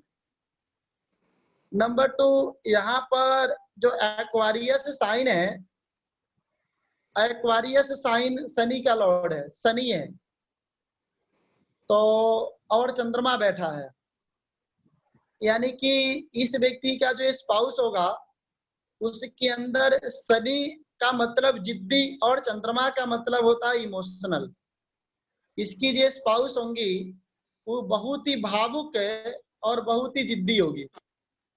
हाँ, चंद्रमा का मतलब सुंदरता भी होता है, चंद्रमुखी आपने बोलते हैं ना, चंद्रमुखी। तो चंद्रमा के मुख के समान इसकी पत्नी होगी, इसका हस्बैंड होगा। दिल का एकदम मक्खन की तरह होगा लेकिन ऊपर से नारियल की तरह होगा। तो हम बोल सकते हैं कि आपके स्पाउस एक प्रकार के नारियल की तरह हैं, ऊपर से खड़ूस हैं लेकिन अंदर से मक्खन के समान है। क्योंकि शनि का गुण आने के कारण नारियल हो गया, शुष्क हो गया। चंद्रमा का गुण आने के कारण इमोशनल, वात्सल्यता और ममता और मेच्योरिटी, ये सब चीजें आ गई। तो आप देख रहे हैं कि जैसे ग्रह और राशि जिस भाव को मिलेंगे उस भाव के कारकत्व उसी ग्रह और राशि के अनुसार ही होगा। यदि आपको सारे राशि और ग्रह की नेचर के बारे में बता दें, जैसे कि पंचम भाव इसका चेक करना है तो पंचम भाव में 9th नंबर राशि है। 9th नंबर राशि वाले 9th नंबर राशि अग्नि तत्व होता है, क्षत्रिय होता है, धनु राशि बोलते हैं जो अपने लक्ष्य के प्रति डायरेक्ट निशाना साधता है। धनु का मतलब होता है निशाना, धनुष बोलते हैं ना। तो इसके जो पंचम है, इसका जो संतान है वो क्षत्रिय का मतलब है, अग्नि तत्व का मतलब है एनर्जेटिक है, एनर्जीवान है। इसके जो बच्चे होंगे वो एनर्जी से भरे होंगे। बृहस्पति का मतलब है ज्ञानी होंगे और क्षत्रित्व का मतलब होता है अहंकारी होंगे। तो इसके जो बच्चे होंगे वो एक प्रकार का अपने लक्ष्य के प्रति बहुत ही सिंसियर होंगे, लक्ष्य को साध लेंगे, अपने आप को ज्ञानी समझते हैं, लेकिन थोड़ा सा उनको ईगो प्रॉब्लम भी हो सकता है। तो देखो स्पाउस का नेचर बता दिया, संतान का नेचर बता दिया। तो आप सोचो यदि राशि और ग्रह का नेचर यदि आपको पता हो जाए तो आप बताओ किसी भी भाव के बारे में आप फलादेश कर सकते हैं कि नहीं कर सकते हैं? हाँ जी सर, हेलो, कर सकते हैं। तो यहाँ पर अब 3 चीज आपको पता होनी चाहिए। एक तो कौन से भाव से हम क्या विचार करते हैं, वो सबसे ज्यादा इंपॉर्टेंट चीज है जो कि मैं फर्स्ट क्लास में ही आपको बढ़ा दिया था कि कौन से भाव से क्या विचार करते हैं और कौन से राशि कौन से भाव में आएंगे ये भी आपको मैंने बता दिया। उसके लिए वो सूर्य का डिग्री और सूर्य का उदय डिसाइड करो तो फिर पता हो जाएगा कि कौन से भाव में कौन से राशि आ रही है। तो ये भी एक प्रकार का आपका क्लियर हो जाएगा। तीसरा, कौन से ग्रह किस भाव में आ रहे हैं उसके लिए कोई पंचांग हो, पत्रा हो या कोई एप्स हो। उस ऐप के जरिए क्या होता था कि पहले के लोग, हम भी जब ज्योतिष पढ़ते थे, हम तो बचपन से ही गुरुकुल में पढ़ाई किया हूँ, ज्योतिष पढ़ा हूँ, तो हम पंचांग कम से कम 60 वर्ष के पंचांग को एकत्रित करके सिल करके हम रखे थे। क्योंकि पिछले 60 साल का, क्योंकि हमारे पास पैसा नहीं थे उस समय शताब्दी पंचांग खरीदने के लिए, क्योंकि शताब्दी पंचांग के 1000 रुपए के आते थे, 100 साल का पंचांग, 0 से लेकर के 100 साल के पंचांग। और 1000 रुपए आए कहाँ से? कुंडली दिखाने वाले व्यक्ति भी 2 रुपए 3 रुपए हमको देखते थे। अब तो मैं 2100 रुपए लेता हूँ, लेकिन ये बात मैं अपने बचपन काल के बता रहा हूँ। हाँ, घर से मेला देखने के भी वो 2 रुपए 4 रुपए मिलते थे, तो 1000 रुपए बारे में हम कभी सोच भी नहीं सकते थे। तो हमने क्या किया कि हमारे जितने भी पूर्वज होते थे उनके धर्म ग्रंथ था, वो सबने हमने निकाला, पंचांग को ढूंढा, ढूंढ करके उसको एक फाइल बनाई, तो 60 वर्षों का पंचांग हमने एकत्रित करा। फिर उससे हम कुंडली बनाते थे लोगों का। तो कोई कुंडली हमसे बनवाने आता था तो सबसे पहले हम वो 10 रुपए 20 रुपए कुंडली बनाने का देता था। तो पहले हम पंचांग चेक करते थे, भाई रुक जाओ, थोड़ा सब्र करो, 1-1.5 घंटे फिर पंचांग में ढूंढ लूं, तब तुम्हारा कुंडली में डिसीजन लूंगा कि बनाऊंगा या नहीं बनाऊंगा। तो वो बहुत ही डिफिकल्टी वाली समय थी। और लेकिन आजकल कंप्यूटर का जमाना है तो कोई डिफिकल्टी वाली बात नहीं है। एक क्लिक के ऊपर आपके सारे के सारे प्लानेटरी पोजीशन आ जाती है। तो इस तरह से जो मैं बताया कि जिस समय का प्लानेटरी पोजीशन चाहिए, और नहीं तो डेट ऑफ बर्थ भी डाल दो, टाइम डाल दो, तो उसके अनुसार कौन से भाव में कौन सी राशि बैठेगी, कौन से ग्रह कौन से भाव में बैठेंगे, वो एक्यूरेट और प्लेस डाल दो, तो सूर्योदय के अनुसार वो प्लेस को ढूंढ लेता है। फिर उसके अकॉर्डिंग कैलकुलेशन करके हमको कुंडली बनाकर दे देता है। तो जब कुंडली हमारे सामने आ जाती है तो अब हमको 100 वर्ष के पंचांग की आवश्यकता नहीं है। अब तो हमारे टेबल 100 वर्ष के पंचांग रखा हुआ है। 2-3 हमारे शिष्यों ने भी 200 वर्ष का पंचांग, 100 वर्ष का पंचांग गिफ्ट किए हैं। तो ऑलमोस्ट वो तो किताब की लाइब्रेरी भी रहती है। अब कोई हमसे पूछता भी है कि गुरुजी मेरा डेट ऑफ बर्थ ऐसा ऐसा है, भादो के महीने में था और सावन का तिथि थी, ऐसे निकाल दो। तो मुझे थोड़ी सी आश्चर्य लगता है कि भाई अब उसमें क्या है 2-3 घंटे टाइम लगाऊं, तो क्योंकि उसमें टाइम लगता है। तो मुझे थोड़ा खराब लगता है। अब डिपेंड करता है कि सामने पूछने वाला व्यक्ति कौन है, तो उस पर डिपेंड करता है कि हमको ये निकालना है या नहीं निकालना है। तो इस तरह से अब 100 वर्ष की पंचांग यूटिलाइज में हो गई। लेकिन यदि डेट ऑफ बर्थ और टाइम पता है तो आपको तो सिर्फ फॉर्मूला से पता होना चाहिए कि आखिर लगन में कौन सी राशि आती है। सूर्योदय, सूर्य की डिग्री सूर्योदय के अनुसार आती है। ग्रह जो बैठते हैं कैसे बैठते हैं, साथ में ग्रहों की डिग्री के बारे में भी थोड़ी बहुत यदि आपको नॉलेज होना चाहिए कि सूर्य एक राशि को 1 महीना में पार करते हैं, चंद्रमा एक राशि को 2.25 दिन में और 1 दिन में एक नक्षत्र को पार करता है। तो सारे के सारे जो ग्रह पृथ्वी से जितने दूर हैं उतना टाइम ज्यादा लगता है। हाँ, तो सूर्य, बुध और शुक्र का तो फिक्स ही है कि जब सूर्य ही परिक्रमा करता है पृथ्वी का, बुध और शुक्र सूर्य का परिक्रमा करते हैं, तो सूर्य जितने दिन में चक्कर लगाएगा उतने देर में बुध और शुक्र भी चक्कर लगाएंगे। तो सूर्य 1 साल में 1 चक्कर लगाता है, तो बुध और शुक्र भी 1 साल में 1 चक्कर लगाएंगे। तो 12 राशि है, 12 महीने में पार करती हैं। तो सूर्य, बुध और शुक्र ये तीनों 1-1 राशि को 1-1 महीना में पार करेंगे और 1-1 दिन में 1-1 डिग्री पार करेंगे। ये अंडरस्टूड कर लो, इसको दिलो दिमाग में आप बैठा लें। हाँ, मंगल थोड़ा सा ज्यादा दूर है तो उसको 100 मतलब 1 साल 9 महीने 21 महीने लग जाता है। तो ऑलमोस्ट 52-53 दिन में 1 राशि को पार करता है।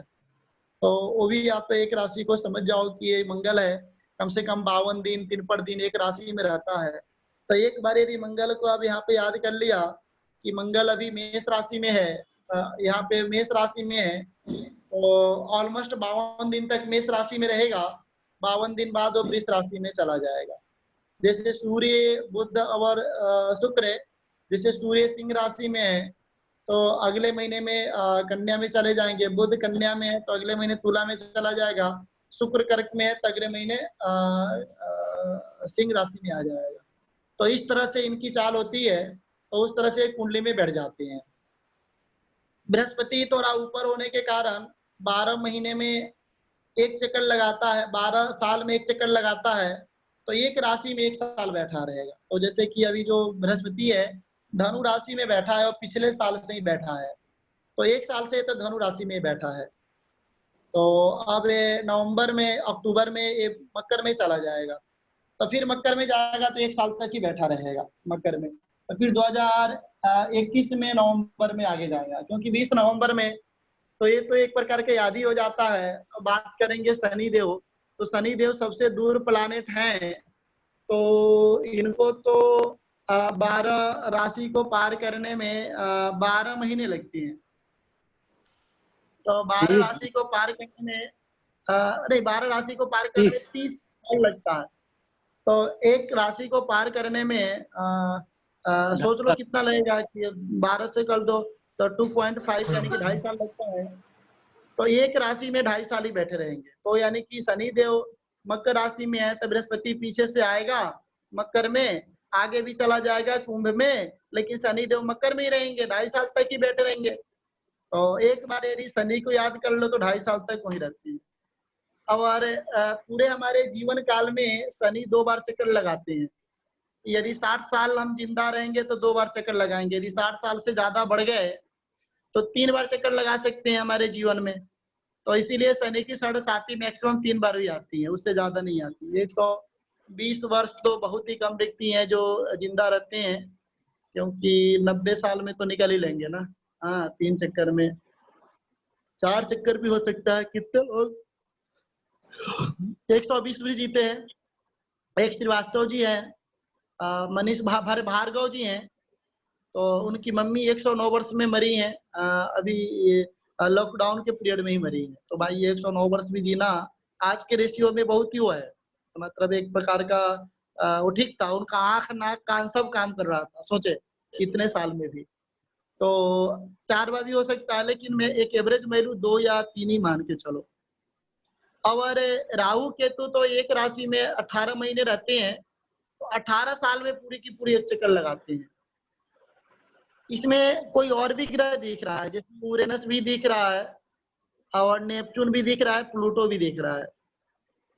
इसको दिखने दो, ये हमारे ज्योतिष शास्त्र में ज्यादा कारीगर नहीं होते, क्योंकि इनका 2 रीजन है। एक तो आकार में बहुत ही छोटे होते हैं, आकार में इतने छोटे होते हैं कि मैं फर्स्ट क्लास में ही बताया था, ग्रहों का इम्पैक्ट नहीं, दूसरे क्लास में या तीसरे क्लास में बताया था, हमारे ऊपर किसी ग्रहों का जो प्रभाव पड़ता है उसके पीछे 2 रीजन है। एक तो उसका वेट कितना है, बड़ा कितना है, और हमसे कितना दूरी पे है। यूरेनस, प्लूटो और नेपच्यून ना, ये आकार में बहुत ही छोटे हैं, बहुत ही छोटे, इतने छोटे कि एक छोटे मोटे जिस तरह उपग्रह की तरह हैं। हाँ, और डिस्टेंस में तो मान के चलो कि शनि से भी ऊपर है। तो आकार में छोटे और डिस्टेंस में बहुत दूर होने के कारण उनका प्रभाव पृथ्वी पर तो आता है, लेकिन एक ह्यूमन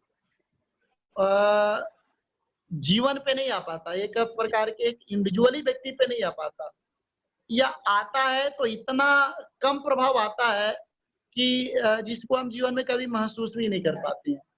तो ये हो सकता है। तो यूरेनस, प्लूटो और नेपच्यून को ऐसा नहीं है कि पराशर जी को पता नहीं था, लेकिन उन्होंने इस पे ज्यादा ध्यान ही नहीं दिया, कि इसको इग्नोर करके चलो जिसका कोई ज्यादा प्रभाव नहीं है।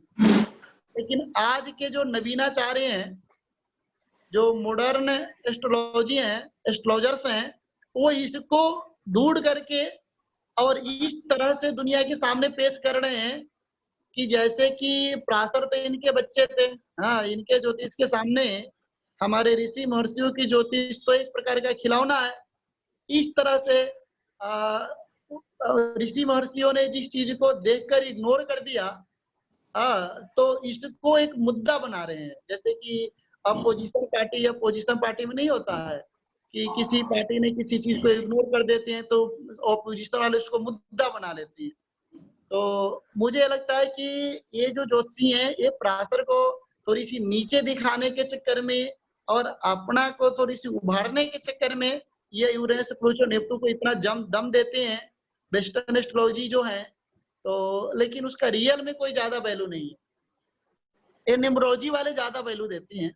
हाँ, तो इनकी ज्योतिष में, प्रैक्टिकली ज्योतिष में, भारतीय ज्योतिष में ग्रह है, इनका उल्लेख है, कैलकुलेशन सब कुछ विद्यमान है, लेकिन एक ह्यूमन बॉडी के ऊपर इनका उस लेवल का प्रभाव नहीं पड़ पाता जिस लेवल का प्रभाव शनि ग्रह का, बृहस्पति का, ये सब ग्रहों का पड़ता है। तो इसको छोड़ दो, इसको कोई ज्यादा। और दूसरी बात यह है, इनका जो चक्कर भी है ना, कम से कम 200 साल में एक चक्कर लगता है। सोचो 200 साल में, 250 साल में एक चक्कर लगाते हैं जोड़ियक का। तो यानी कि हमारे जीवन में इनका ऐसे भी कोई प्रभाव नहीं रहने वाला है। जब 250 साल में एक चक्कर लगाते हैं, आज हम 60, 70, 80 साल में ही मर जाते हैं, तो उनका हमारे जीवन काल में एक बार भी जो ट्रांजिट नहीं हो पाता, हमारे कुंडली से एक बार उनका गोचर नहीं हो पाता। तो इसलिए भी उनका कोई ज्यादा प्रयोजन नहीं है। ऐसे बहुत सारे रीजन्स हैं जो हमारे ऋषि महर्षियों ने उसको इग्नोर कर दिया। ठीक ना? तो अब आपको क्लियर हो गया कि कुंडली बनता कैसे है और कुंडली में ग्रहों को हम डालते कैसे हैं। ठीक ना? बाकी कोई सा भी कुंडली आप बनाओ, जैसे आप लोग किसी की कुंडली बोलो तो डायरेक्ट क्या करो कि आप एक ये है ना कुंडली हॉरोस्कोप, एस्ट्रोलॉजी एंड हॉरोस्कोप, इसको मैं यूज करता हूँ, ये थोड़ा ज्यादा अच्छा है। और ये सबसे बड़ी बात है ऑफलाइन भी चलता है। हाँ, तो यहाँ पर वो किसी का भी नाम लिखना चाहो तो लिख लो, ABCD वगैरह वगैरह कुछ भी यहाँ पे डाल दो। 3 सितंबर 2020 6 बजे 0000 दिल्ली।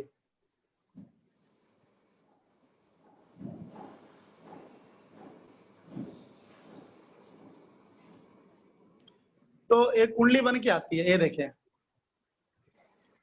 तो यहाँ पर एक और फायदा है, जो यहाँ पर सेविंग में जाओगे ना, तो यहाँ पे बहुत सारे हमारे बड़े बड़े लोगों की भी कुंडलियां यहाँ पे सेव हैं। हाँ, तो उनकी कुंडलियां भी आपको यहाँ से दिखने को मिलेगी। हाँ, तो देखिए मोनाडा पर बहुत सारे लोगों की है, बड़े बड़े डॉक्टर APJ अब्दुल कलाम वगैरह वगैरह, पूरे वर्ल्ड के जो जितने बड़े लोग हैं, यदि उनकी कुंडली पर आपको यदि रिसर्च करना पड़ेगा। देखो अर्जुन सिंह का भी है, तो मेरी और राजीव जी की इन भी होगी लोगों सर। की भी कुंडली है। हाँ मेरी और राजीव जी की भी जी, होगी, बड़े आदमी हैं। राजीव गांधी। राजीव गुप्ता जी। अच्छा, राजीव गुप्ता जी के भी इसमें होगी। हाँ, मेरी भी और राजीव जी। हाँ, जी। क्यों नहीं, क्यों नहीं, क्यों नहीं। आ जाएगा। अभी थोड़ी सी अभी गज केसरी वाली दशा शुरू नहीं हुई है, यदि आ जाएगा तो इनका भी इसमें आ जाएगा। तो आप यहाँ से वो भी देख सकते हैं। तो यहाँ पर हम इनकी कुंडली बना रहे हैं, तो देखिए वही कुंडली बना है जो लगन में सूर्य है 16 डिग्री का, और यहाँ पे पूरा का पूरा डिग्री भी लिख दिया है। आपको डिग्री लिखने की कोई आवश्यकता नहीं है। हाँ, लगन में सूर्य जो है 16 डिग्री का, बुध 1 डिग्री का, बृहस्पति 23 डिग्री का, शनि 1 डिग्री का, चंद्रमा 25 डिग्री का, मंगल 3 डिग्री का, राहु 1 डिग्री का, शुक्र 2 डिग्री का। तो यहाँ पे तो ग्रहों की डिग्री भी लिख दिया है सर। तो एक्चुअल चीज यहाँ से आपको पता चल जाएगा और यहाँ पर फलादेश कर सकते हैं। यहाँ पर तो और भी सूक्ष्मता वाली बात है कि आप देखोगे तो लगन भी है और राशि भी है। लगन सिंह राशि का 15 डिग्री का लगन है।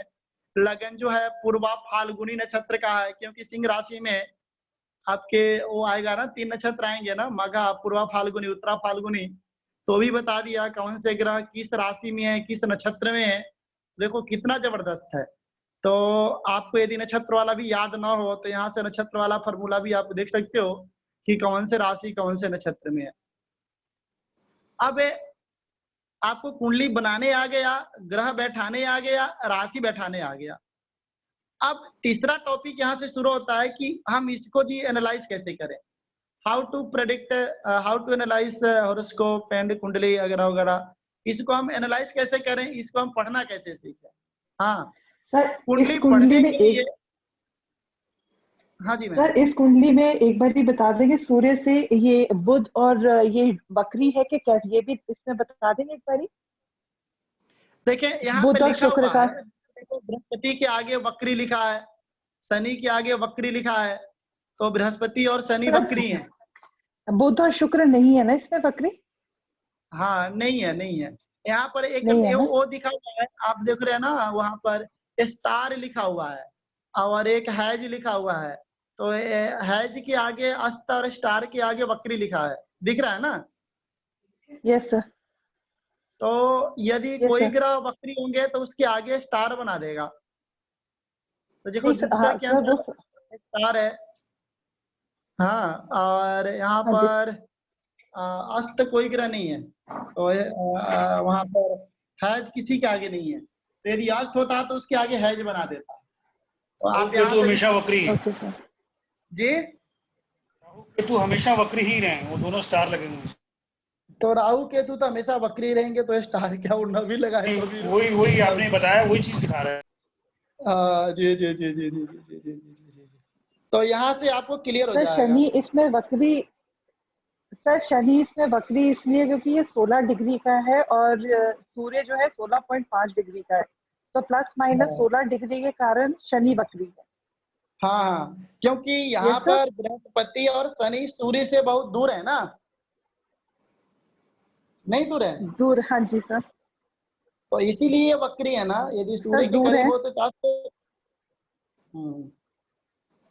तो दूर नहीं है सर, मैं इसीलिए आपने जो वक्री है। रूल बताया था जैसे कि यस सर। जी मैम। सर आपने जो रूल बताया था कि गुरु प्लस माइनस 11 डिग्री और शनि प्लस हाँ माइनस 16 डिग्री हाँ हाँ सूर्य हाँ। से। ये अस्त होते हैं। हाँ, ये अस्त के लिए सर। साथ में होंगे तब तो मैम, वो तो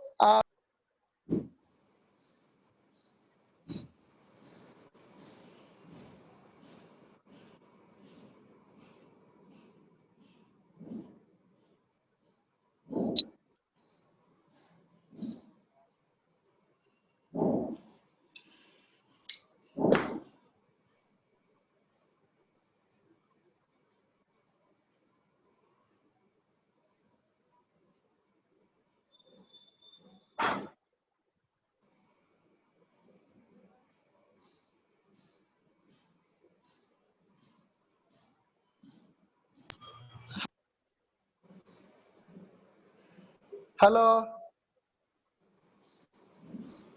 हेलो, हाँ जी सर। हाँ जी, आवाज आ रही है? हाँ हाँ जी जी सर, सर, आ रही है।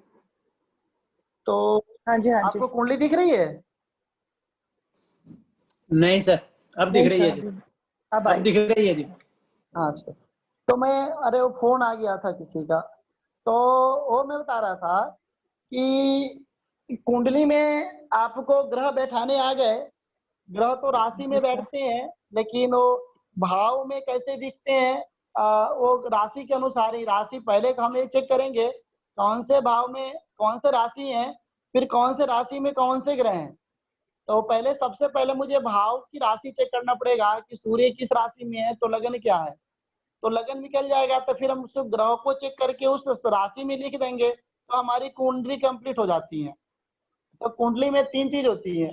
एक होता है भाव, जो कि फिक्स होता है, दूसरा होता है ग्रह, और तीसरा होता है राशि। तो भाव, अब देखो भाव जैसे हम बताते हैं कि पंचम भाव संतान का होता है, सप्तम भाव स्त्री का होता है या पति का होता है, पति पत्नी स्पाउस का होता है। तो भाई स्पाउस तो हमारा फिक्स ही है, स्पाउस तो होगी, ये तो फिक्स है।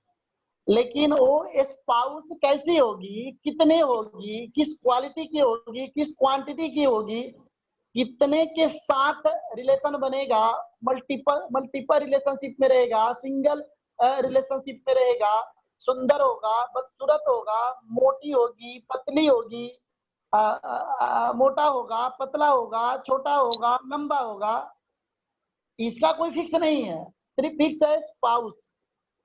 तो ये ग्रह और राशि डिसाइड करते हैं कि स्पाउस कैसी होगी या कैसा होगा, हाँ, या ऑनेस्ट होगा या ऑनेस्ट नहीं होगा। तो ये सारा का सारा डिसीजन सप्तम भाव से होगा। तो आप क्लियर समझ लें कि स्पाउस तो फिक्स है, सप्तम भाव तो फिक्स है, लेकिन सप्तम भाव में बैठने वाली राशि और ग्रह फिक्स नहीं है। लेकिन जब हमको किसी की कुंडली मिलता है, तो कुंडली तो उसकी फिक्स मिलती है कि भाई अब फिक्स हो जाता है कि इसके सप्तम भाव में ये राशि बैठी है और ये ग्रह बैठा है। अब पंचम को देख लो, पंचम एजुकेशन का है, और 12th हाउस एब्रॉड का है, 10th हाउस प्रोफेशन का है। तो अब प्रोफेशन क्या होगा भाई, शिक्षा बनेगा, टीचर बनेगा, इंजीनियर बनेगा, डॉक्टर बनेगा। भाई प्रोफेशन करेगा, ये तो फिक्स है ना। लेकिन प्रोफेशन में क्या करेगा, तो 10th हाउस में बैठने वाली राशि और बैठने वाली ग्रह बताएंगे। तो यानी कि अब मेरा सारा का सारा जो खेल है वो राशि और ग्रहों के ऊपर है। कौन से ग्रह किस भाव में बैठेंगे तो क्या फल देंगे, तो और कौन से राशि किस भाव में बैठेगी तो क्या फल देगी। अब यहाँ पर हमारा ज्यादा वो है, दिमाग लगाना है, तो उसके तरफ हम आगे बढ़ते हैं। अभी तक हम जो आपको पढ़ रहे थे और पढ़ा रहे थे, एक प्रकार का बेसिक ज्ञान था, हाँ, क्योंकि इस ज्ञान के बिना आप ज्योतिष में प्रवेश नहीं कर पाते। कोई भी नया नया सब्जेक्ट आप पढ़ने जाते हैं ना, तो कुछ समय के लिए उसका बेसिक चीजों का ज्ञान होना बहुत जरूरी है। जब तक बेसिक चीज का ज्ञान नहीं होता ना, तब तक आप उस चीज में आप उतर नहीं पाते। तो अभी हमने जो आपको 4-5 क्लासेज पढ़ाया, ये अब तक आपका ज्योतिष का बेसिक ज्ञान था। अब हम ज्योतिष की रियल ज्ञान की तरफ हम आगे बढ़ रहे हैं और आपको हम पढ़ा रहे हैं। तो अब हम छठे क्लास की तरफ बढ़ रहे हैं। रियल में हमारा छठा क्लास था, लेकिन पिछला क्लास हमारा पूरा हो नहीं पाया था, वो बीच में ही थोड़ा किसी कारणवश हमारा रह गया था। तो आज हम आगे की क्लास की तरफ बढ़ते हैं। ये मैं बता दूं कि हमारा जो कोर्स है वो 25 क्लास का नहीं है, 20 क्लास का ही है। लेकिन हमने जो पिछले क्लास मैंने कराया था, तो उसमें हमारे 25 नहीं, हमारे 27 क्लासेस लग चुके थे। तो इसीलिए इस बार हमने 25 क्लासेज आपको बोला है, क्योंकि 27-28 क्लासेस भी लग जाएंगे। तो ऐसा नहीं 30 क्लासेस भी लग जाएंगे तो हम आपको कराएंगे, ऐसी कोई बात नहीं है। तो मैं स्थिर से पढ़ रहा हूँ, 100% आपको बता के चल रहा हूँ। और यहाँ पर आज जो छठा क्लास है, सॉरी सर, मैंने अभी अभी ज्वाइन किया, मेरी प्रॉब्लम आ गई थी, तो आप मुझे प्लीज रिकॉर्डिंग भेज दीजिएगा। अभी मैंने दोबारा ज्वाइन किया है। अच्छा, हाँ जी जी जी जी जी। तो मैं कह रही थी, अगर आप ये जो ऐप है, अगर इसको आप लिंक शेयर कर दे, बिकॉज आई थिंक वो थोड़ा iOS और एंड्रॉयड के डिफरेंस में शायद मुझे ऐप नहीं मिल पा रहा है, तो अगर आप मुझे वो लिंक सेंड कर देंगे तो शायद I will open it and do it.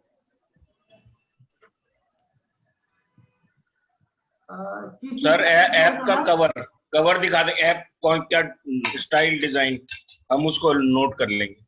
App कौन वाला ऐप है? एस्ट्रोलॉजी वाला सर, ये जो आप बता रहे। वो तो वो है ना, कुंडली, हॉरोस्कोप एंड कुंडली ना, astrology and horoscope, astrology and horoscope.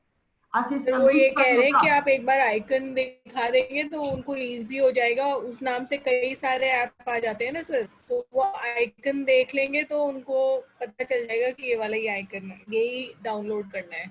आप लोग को इसका स्क्रीन क्या बोलते हैं, इसका लिंक शेयर कर दूं?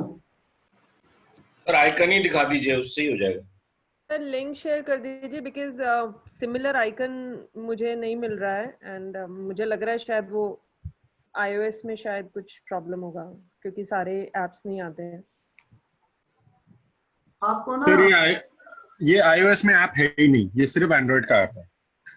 That is what I was figuring out. It is only an Android app. Yeah, because you know वो भी जो मैं खोल रही हूँ, जो हिंदू कैलेंडर भी खोल रही हूँ, तो वो भी बड़ा डिफरेंट आ रहा है। जैसे सर के में आ रहा है वो वैसे नहीं आ रहा है, और इसमें बिल्कुल ही अलग से आ रहा है। तो मुझे लग रहा है मुझे भी कोई और हिंदू कैलेंडर फिगर आउट करना पड़ेगा इसके। iOS में इसको बाई करना पड़ेगा, ऐप्स को बाई करना पड़ता है।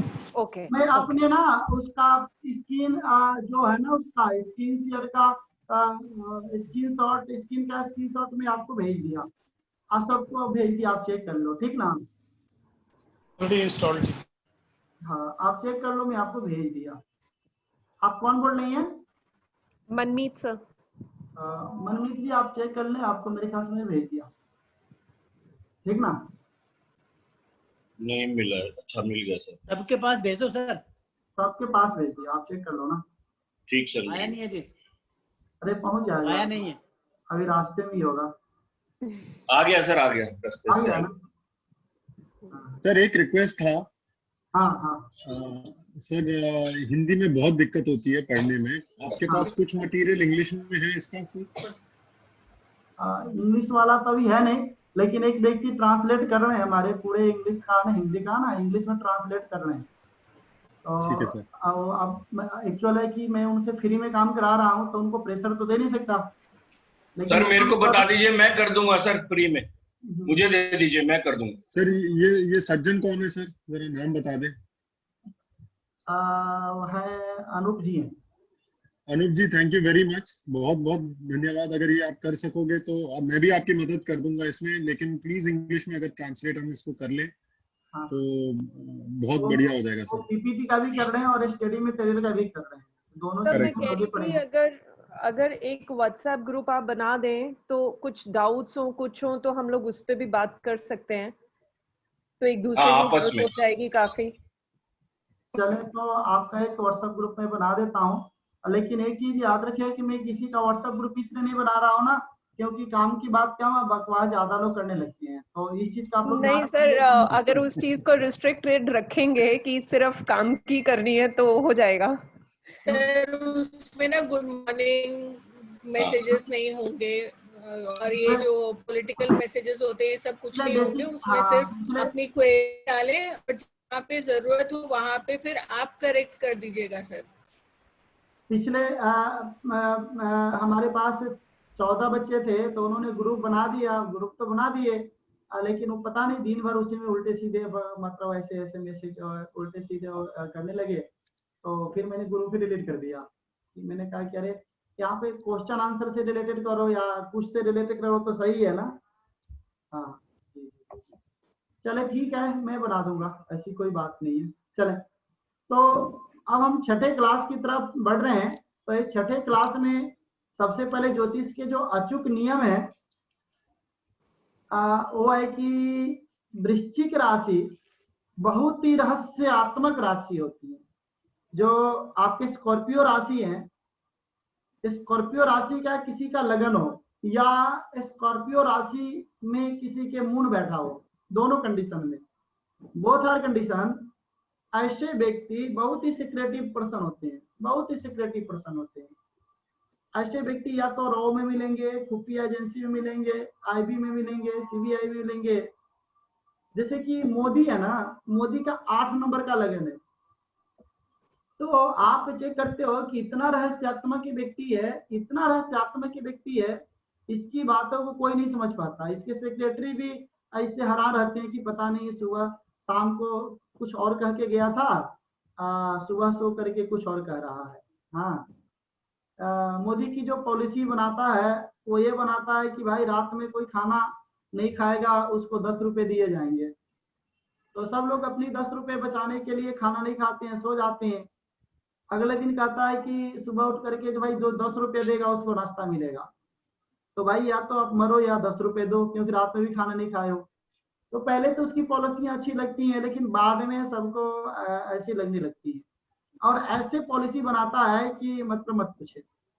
तो वृश्चिक राशि वाले ऐसे ही होते हैं कि शाम को पॉलिसी बनाते हैं कि अपना पैसा बचा लो, और सुबह पता लगता है कि नहीं भाई ये तो गड़बड़ हो गया। सर इसका अंत कब होगा? हाँ, अंत ये जो व्यक्ति का कभी अंत नहीं होता, क्योंकि वो ऐसे कमजोरियां पकड़ लेता है लोगों को, यहाँ तक वो घुस जाता है। वृश्चिक राशि वाले, जैसे कि बिच्छू आपके घर में हो ना, आप कभी उसको ढूंढ नहीं सकते हो, क्योंकि वो बिल में रहता है, मान में रहता है। और सबसे टैलेंट वाली बात है ना, बिच्छू अपना घर बनाता नहीं है, दूसरे के घर में रहता है। और जो घर बनाता है, कि जैसे कि जो भी उसको बीजेपी में लाए हैं, आज उसका हाल देख लो। सबसे पहले उसी का समान मतलब वो किया। तो ऐसे व्यक्ति दूसरे के बनाए हुए घर में रहते हैं, वृश्चिक राशि वाले, और थोड़ी सी रहस्यात्मक भी होते हैं। हाँ, लेकिन ब्राह्मण राशि होने के कारण इसकी पॉलिसी जबरदस्त होती है, सब लोग उसको सम्मान करते हैं, लेकिन बाद में उसी सम्मान में खुद फंस जाते हैं। हाँ, जैसे कि पहले सब लोग कहते थे कि जीएसटी अच्छा है, सब लोग करते थे कि नोटबंदी अच्छा है, लेकिन जीएसटी, नोटबंदी और जो भी make in India, digital India, एक प्रकार के सब उसी सब फंस गए हैं, जो कि मूस और छुछुंदर वाला हाई है, कि पहले तो लाखों करोड़ों बचा लेते थे, अब 1 रुपया भी बचाने में उनको दिक्कत आ रही है। तो ये सब चीजें हैं कि कैसे व्यक्ति घुस जाता है। तो ऐसे व्यक्ति खुफिया या गुप्तचर विभाग में काम करने वाले होते हैं, आपके दिल में बैठ करके आपसे रहस्य उगाल करके फिर आपको ही पीछे से लात मारते हैं। तो ऐसे जो व्यक्ति होंगे वृश्चिक राशि और वृश्चिक लगन वाले, ऐसे व्यक्ति से थोड़ी सी आपको सावधान रहना चाहिए, क्योंकि इसके बारे में जो हम राशियों के बारे में पढ़ाएंगे तब आपको पता चलेगा कि हाँ, वृश्चिक राशि वाले व्यक्ति थोड़ी सी रियल में ऐसे होते हैं। तो अब आपको पता लग गया है कि यदि मुझे राशि का और ग्रहों का स्वरूप के बारे में यदि पता लग जाए तो हम काफी हद तक आगे बढ़ सकते हैं और किसी कुंडली को देख करके फलादेश कर सकते हैं। तो आज का जो हमारा लेसन है, आज का जो क्लास है, बेशक आधे घंटे 20 मिनट बच चुके हैं, लेकिन हम शुरू करते हैं। राशियों के ऊपर है। हाँ, राशियों का स्वरूप कैसा होता है। जैसे कि पहले मैंने आपको बताया था व्हाट इज द साइन। यदि आपसे कोई पूछे कि भाई साइन क्या है, तो अंतरिक्ष में जो खाली स्पेस है उस स्पेस को 12 भागों में हमने डिवाइड किया, उसी 12 खाली स्पेस का नाम साइन है, जिसको हमने मेष राशि से लेकर के मीन राशि तक लिखा। तो कहा कि साइन की भी एक अपनी नेचर होती है। जैसे देखो, दिल्ली की भी अपनी नेचर है और मुंबई की भी अपनी नेचर है। मुंबई वाले बड़ा पाव ज्यादा खाते हैं, दिल्ली वाले चलो दिल्ली तो सब लोग रहते हैं तो इसका कोई अपना टेस्ट नहीं है। हाँ, राजस्थान वाले चूरमा बाटी खाते हैं, बिहार वाले लिट्टी चोखा खाते हैं, बंगाल वाले मछली चावल खाते हैं। तो एक अलग अलग सबकी और अलग अलग देखने से भी पता लग जाता है। हाँ, जैसे कि एक व्यक्ति आया था हमारे यहाँ पूजा कराने, तो जैसे पूजा करा के गया तो वो पंडित जी कह रहे थे क्या ये पहाड़ी है। तो मैंने कहा कि हाँ गुरुजी ये पहाड़ी है। तो देखो उसने कुछ नहीं बताया, लेकिन इन्होंने बता दिया कि ये पहाड़ी है। कैसे बता दिया, अब बताओ। तो कहीं ना कहीं उसके एक फिगर से बता दिया कि ये गोरा है, छोटा है, हाँ, तो बाल थोड़ी सी थोड़े ऐसे हैं, घुंघराले बाल हैं, और बड़ा उम्र के होने के बाद भी छोटा दिख रहा है।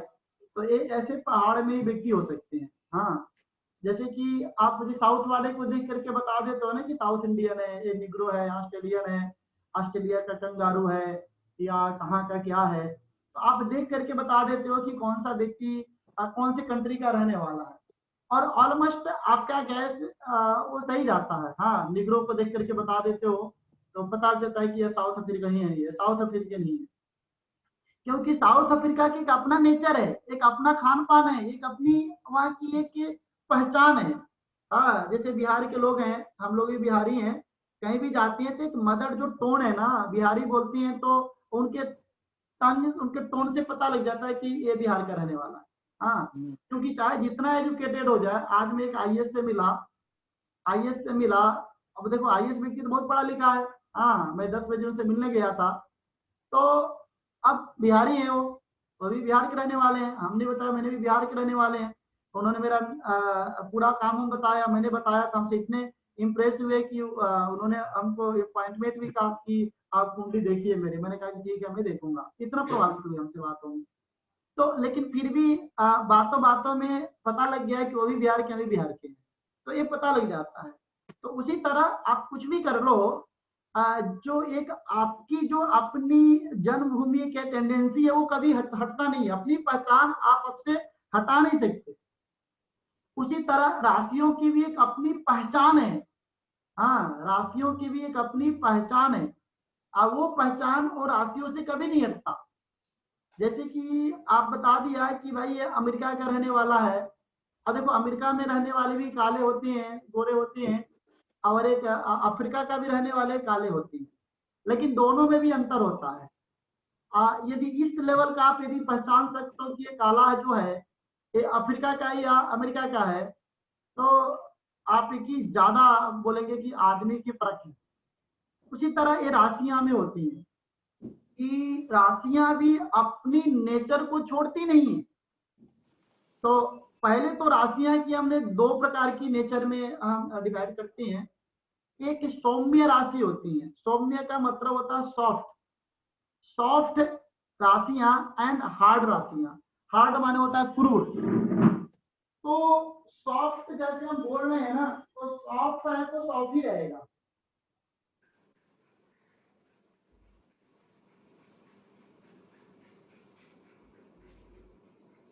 अब देखो, सॉफ्ट राशि है तो सॉफ्ट ही रहेगा। जैसे कि अभी हमने सॉफ्ट राशियों में बताया कि भाई वृष राशि, कर्क राशि, कन्या राशि, वृश्चिक राशि, मकर और मीन राशि। तो ये आपके जो 6 राशियां हैं ये सॉफ्ट राशियां हैं। हाँ, taurus, cancer, Virgo, Scorpio, Capricorn and Pisces. इनके अंदर हमेशा सॉफ्ट होगा। सॉफ्ट माने भावुकता होगा, हमेशा मुस्कुराते हुए मिलेंगे। अब देखो, मोदी हमेशा मुस्कुराता हुआ मतलब मुस्कुराता हुआ नहीं, लेकिन जो भी वो बोलता है तो सॉफ्ट ही बोलता है। हाँ, मतलब कोई उसको गलत भी बोल देना, लेकिन उसको लताड़ता भी है ना, तो एकदम सॉफ्ट के साथ लताड़ता है। उसकी वाणी में कभी भी आपने एक कठोरता या एक क्रूरता वाली बात आपने नहीं देखा होगा।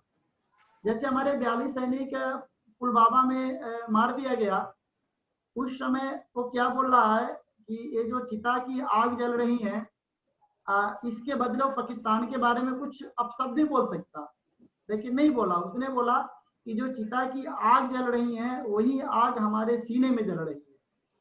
तो जब आग सीने में लगती है तो दर्द कितना होता है, और उस दर्द से व्यक्ति क्या डिसीजन लेता है वो समय बताएगा।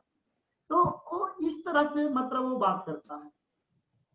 तो आपने देखा कि जो सॉफ्ट राशि वाले हैं वो कभी भी कुछ भी हो जाए, वो उनके अंदर कभी क्रूरता नहीं होगा। कि आपसे वो प्रतिशोध की भावना भी रखेंगे, तो आपके सामने मुस्कुराते हुए प्रेम भरी बातों से आप उनको गाली भी दोगे तो कहीं ना कहीं वो मुस्कुराते हुए आपकी गाली की जवाब देंगे। इसका मतलब ये नहीं है कि आपसे प्रतिशोध की भावना नहीं रखते हैं, रखते हैं। हाँ, आपको जवाब भी देंगे, लेकिन वो एक दूसरे ढंग से देते हैं। वो ईंट के जवाब वो सरदार वल्लभ भाई पटेल नहीं होते। हाँ, वो मतलब अपने ढंग से वो लड़ते हैं, अपनी खुद की पॉलिसी बनाते हैं, फिर दुश्मनों को जवाब देते हैं। तो इस ढंग से होती है। लेकिन जो क्रूर राशियां होती है ना, कठोर राशियां जो होती हैं, क्रूअल साइन जो होते हैं, वो कहीं ना कहीं वो इनको प्रेम का इजहार भी करने नहीं आता। जैसे मेष राशि, मिथुन राशि, सिंह राशि, तुला राशि, धनु राशि, कुंभ राशि, तो ये आपने मतलब किसी को अपनी जान भी दे देना, लेकिन अपनी वाणी पे वो कभी मधुरता या कभी वो इमोशन, वो फीलिंग, वो चीजें नहीं ला पाती हैं। हाँ, तो ये चीज आपको समझना पड़ेगा कि सौम्य राशियों में और क्रूर राशियों में कितना फर्क होता है, क्योंकि ये इनके अंदर सौम्यता नाम की फीचर्स ही नहीं है। क्योंकि अब बताओ, मान लो कि कोई मोबाइल है और मोबाइल के अंदर व्हाट्सएप चलाने की फीचर्स नहीं है। जैसे अभी कोई कह रहा था कि ये हमारा जूम या गूगल ऐप से वो तो एप्पल में वो नहीं होगा। तो एप्पल वाले ने यदि हॉरोस्कोप एंड कुंडली को मतलब पोर्टेबल नहीं बनाया होगा तो वो उसमें नहीं चलेगा, क्योंकि ऑलरेडी आईफोन के अंदर वो फीचर्स ही नहीं डाला। तो जो फीचर्स नहीं डाला है तो कहीं भी वो चीज उसके अंदर चल ही नहीं सकता। तो जो क्रूएल राशियां हैं, इनके अंदर इमोशन है ही नहीं। हाँ, ये इनके अंदर सौम्यता है ही नहीं। ये यदि प्रेम से भी कोई बात करेंगे तो थोड़ा अटपटा लगेगा। तो इस तरह से होते हैं। यहाँ पर दो राशियां होती हैं, एक स्त्री और एक पुरुष। तो जो सौम्य राशियां होती है ना, उसके अंदर स्त्रीत्व गुण होता है। स्त्रीत्व गुण का मतलब क्या है कि जैसे कि कन्या राशि है, अब सौम्य राशि है, अब कोई पुरुष है कन्या राशि का है। हाँ, जैसे मान लीजिए कि आप लोगों में भी किसी की कन्या राशि है। अब आप तो हो पुरुष, तो आप क्या करोगे, हमेशा मुस्कुरा के बात करोगे, बात करते हुए हाथे वाथे चलाते रहोगे, जैसे कि स्त्रियां चलाती हैं। चुंगली उंगली भी करने की आपकी आदत हो जाएगी। ब्यूटी प्रोडक्ट भी आप काफी यूज करोगे। हाँ, श्रृंगार पटार में भी आप काफी देखो, जैसे भगवान श्री कृष्ण की वृष राशि था। हाँ, रोहिणी नक्षत्र वृष राशि में भगवान श्री कृष्ण का जन्म हुआ। वो परमात्मा है, परमात्मा है, लेकिन फिर भी हमेशा मुस्कुराते हुए मिले। उनको कोई माँ बहन की गाली भी दे रहा था। हाँ, जयद्रथ क्या नाम था उसका, साला था, उस समय भी ये मुस्कुरा रहे थे। और कंस का वध भी कर रहे थे, फिर भी मुस्कुरा रहे। तो बताओ, उनके अंदर क्रूरता वाली फीचर्स ही कभी नहीं आई। हाँ भाई, दुखम सुखम समम भवे, तो मुस्कुराते रहो दोनों चीजों में। तो कहीं ना कहीं तुम्हारे अंदर, आपके अंदर जो फीचर्स है वो गॉड गिफ्टेड है ना। कितने लोग थोड़े परेशानी से भी उनका मतलब कैसा हो जाता है, कितने लोग वो करते हैं। दूसरी बात, भगवान श्री कृष्ण परमात्मा थे और हमेशा स्त्रियों के बीच में रहते थे, क्योंकि उनकी खुद स्त्री राशि है और ज्यादातर वो श्रृंगार ही करते थे। सजने धजने में उनका आधा समय निकल जाता था। 12 घंटे में तो 6 घंटे सजते ही थे। हाँ, कहीं जाना हो तो तिलक 2 घंटे में लगाते थे, फिर बाल में मुकुट लगाते थे, मोर लगाते थे, आप देखते हो, फिर स्प्रे मारते थे। तो भाई इतने ढंग से, इतने साज मतलब शुक्र की राशि भी है, तो इतने ठाड़ वाड़ की जिंदगी जीते थे कि मत पूछो। खाने में भी देखो, उनको मलाई ज्यादा पसंद था, माखन ज्यादा पसंद था। तो ऐसा नहीं है उनको ही पसंद था। इसकी भी यदि वृष राशि आप लोगों में भी है तो आप लोगों के अंदर भी स्त्री का गुण होगा। हाँ, तो और यदि किसी स्त्री की यदि सिंह राशि हो जा रहा है तो वो किरण बेदी बन जाएगी ना, मायावती बन जाएगी ना, ममता बनर्जी बन जाएगी ना। अब इन लोगों के अंदर कहीं से भी आपको स्त्री का गुण दिखता है क्या? एक एंगल से भी देख लो। हाँ, अब मतलब बातें भी करती हैं तो आंखों से आंखें मिलाकर बात करती हैं। हाँ, लेकिन स्त्रियों के बारे में कहता है लाजा नम्र मुखी। लाजा नम्र मुखी का मतलब होता है कि स्त्रियां थोड़ी सी उनको शर्म होती है ना, लज्जा नम्र मुखी, उनका सर थोड़ा सा नीचे होता है, लाजा नम्र मुखी, तो ऐसे बोलते हैं। तो लेकिन इन लोगों के आगे नम्र मुखी तो बताओ एकदम, तो एकदम ऐसे खड़ा होकर के बातें करते हैं, माँ कोई पे देख लो। तो ऐसी बात नहीं है, इनका सिंह राशि होगा, तुला राशि होगा, मेष राशि होगा, तो ऐसे इनके बेशक स्त्री हो गए ना, लेकिन उसकी जो गुण है वो तो नहीं चेंज होगा। अब एक व्यक्ति है, वो ब्राह्मण के परिवार के, उनको कन्या नहीं थी, बच्चे लड़के लड़के थे, तो उन्होंने बहुत सोच करके कहा कि पैसे तो बहुत है हमारे पास, तो ये कन्या अडॉप्ट करती हैं। तो उन्होंने कन्या अडॉप्ट की, एक ब्राह्मण कन्या। उनके घर कोई पंडित जी आते थे, कुछ प्रॉब्लम रहा होगा जो भी था, तो उन्होंने कन्या को अडॉप्ट किया, ब्राह्मण की कन्या को। अब भाई, अब कन्या उनके अंदर धीरे धीरे बढ़ रही है।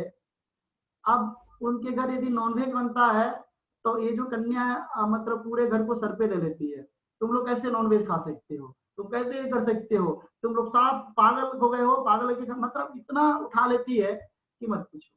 भाई कहीं ना कहीं उसके माँ बाप के गुण हैं, तो उसके जो फीचर्स है, उसकी जो अपनी प्रॉपर्टी है, उससे वो हट कैसे जाएगा, कभी नहीं हटेगा। हाँ ठीक है, धीरे धीरे धीरे धीरे वो खाने लगेगी, लेकिन फिर भी जो उसकी जो फीचर्स हैं वो रियलिटी वो नहीं हट सकता। सर ये राशियों का फर्क पड़ता है या लगन लगन का भी होता है? जैसे किसी की राशि, नेचर हमारा राशि होता है, जो राशि नेचर है हमारा राशि होता है, लगन हमारा शरीर होता है। आपका बहुत अच्छा क्वेश्चन है। लगन का भी, लगन के ऊपर भी कुछ फर्क पड़ता है? लगन के ऊपर ही फर्क पड़ता है। मान लो कि सिंह लगन है, सिंह का माने शेर की समान देख रहा है, कन्या राशि है, यानी कि छिपकली से भी डर जा रहा है। तो शेर के समान देखने के भी कॉकरोच और छिपकली से डर रहा है। तो भाई तुम्हारा शरीर शेर के समान होने से क्या फर्क पड़ता है, मेंटल स्थिति भी तो शेर के समान होना चाहिए। हाँ, कोई व्यक्ति पतला दुबला रहता है और देखो लाठ लेकर के सांप को मारने चल जाता है, भाई उसकी मेंटल स्थिति जो है ना वो है। पावर रियल में हमारे मन के अंदर होता है। हाँ, क्योंकि आपने देखा होगा 60 किलो का बंदा 100 किलो का वजन सर पे उठा लेता है, 100 किलो का बंदा 40 किलो भी नहीं उठा पाता। तो शरीर के अंदर ताकत नहीं होती है, ताकत हमारे मन के अंदर होती है। और देखो, शरीर से ज्यादा ताकत हमारे मन के अंदर होता है, सबकॉन्शियस में होता है, और सबकॉन्शियस में ताकत ज्यादा हमारा आत्मा के अंदर होता है। इसे बोलते हैं आत्मशक्ति, सबसे पावरफुल शक्ति आत्मशक्ति बोलते हैं ना। देखिए, एक हमारे आइडियल व्यक्ति हैं, जो मैंने अपना क्लास शुरू किया तो उनसे फोन किया कि गुरुजी ऐसी ऐसी बात है, मेरे जीवन का सबसे बड़ा डिसीजन है, नौकरी छोड़ रहा हूँ और अपना एक काम शुरू किया। तो उन्होंने बोला कि 2 चीज जीवन में याद रखो, घमंड कभी करना मत और आत्मशक्ति कभी खोना मत। जीवन में सफल हो जाओगे, मेरी गारंटी है। उन्होंने 2 ही शब्द बोला। ताकि देख धनंजय, हमारे पास ज्यादा समय नहीं है, तो उन्हें फोन किया, इसीलिए मैं तुमसे बात कर रहा हूँ। हाँ, बहुत बड़े आदमी है और मतलब नेता होता के भी वो बहुत हैं, शंकराचार्य हैं, शंकराचार्य के हैं तो है पीठाधीश्वर हैं। बोला कि दे धनंजय, तूने फोन किया, टाइम कम है, जीवन में 2 चीज याद रखो। आप लोग को बता रहा हूँ कि आत्मशक्ति कभी खोना नहीं और घमंड भी कभी करना नहीं। यदि दोनों में से एक में भी कमी आई तो पतन तुम्हारा इस ब्रह्मांड की कोई ताकत नहीं है जो कि तुम्हारा पतन होने से रोके। यदि आत्मशक्ति खो गया तो फिर तुम्हारा मृत्यु है, और यदि तूने घमंड कर लिया तो भगवान तुमको मृत्यु देंगे, क्योंकि घमंड जिसने जिसने किया है उसका नाश खुद परमात्मा ने किया है, और जिसने आत्मशक्ति खो दिया उसका खुद अपना पतन कर दिया। तो बस 2 ही शब्द उन्होंने बोला, फोन रख दिया। उस दिन से नहीं बात हुई, नहीं हुई, परमात्मा उनकी आशीर्वाद मिल गई। तो आपको ही बता रहा हूँ कि आत्मशक्ति सुपर शक्ति होता है, उससे कम शक्ति हमारा अवचेतन मन के अंदर होता है। चेतन मन के अंदर बहुत ही कम शक्ति होता है, जो हम शरीर से काम करते हैं ये बहुत ही कम होता है। ऐसा समझो कि चेतन शक्ति के अंदर हमारा 25% दम है, अवचेतन के अंदर 75% है, और आत्मा के अंदर 100% शक्ति है। तो आत्मशक्ति सर्वोच्च शक्ति है। तो आप ये दो राशियों देख करके, सौम्य राशि, पुरुष राशि, स्त्री राशि और पुरुष राशि, सामने वाले के बारे में कम से कम 5-6 शब्द तो बोल ही सकते हो। सिंपल, जैसे इस कुंडली का बात बता रहे हैं। जैसे वृश्चिक राशि है, इसका मतलब वो बोलेंगे सॉफ्ट, चाहे वो सोचते क्रूर है लेकिन सोचेंगे सॉफ्ट। नहीं, वो क्रूर बोलेंगे नहीं है, सॉफ्ट। वो क्रूर नहीं है। वृश्चिक राशि वाले क्रूर नहीं होते। नहीं, आपने वृश्चिक अभी राशि कहा था वाले, कि मैं कहाँ बोला वृश्चिक राशि वाले क्रूर नहीं होते हैं। क्रूर नहीं, आपने कहा था कि जैसे स्कॉर्पियो वाले क्वालिटीज उसकी गिनाई थी। सौम्य राशि है मैम वो।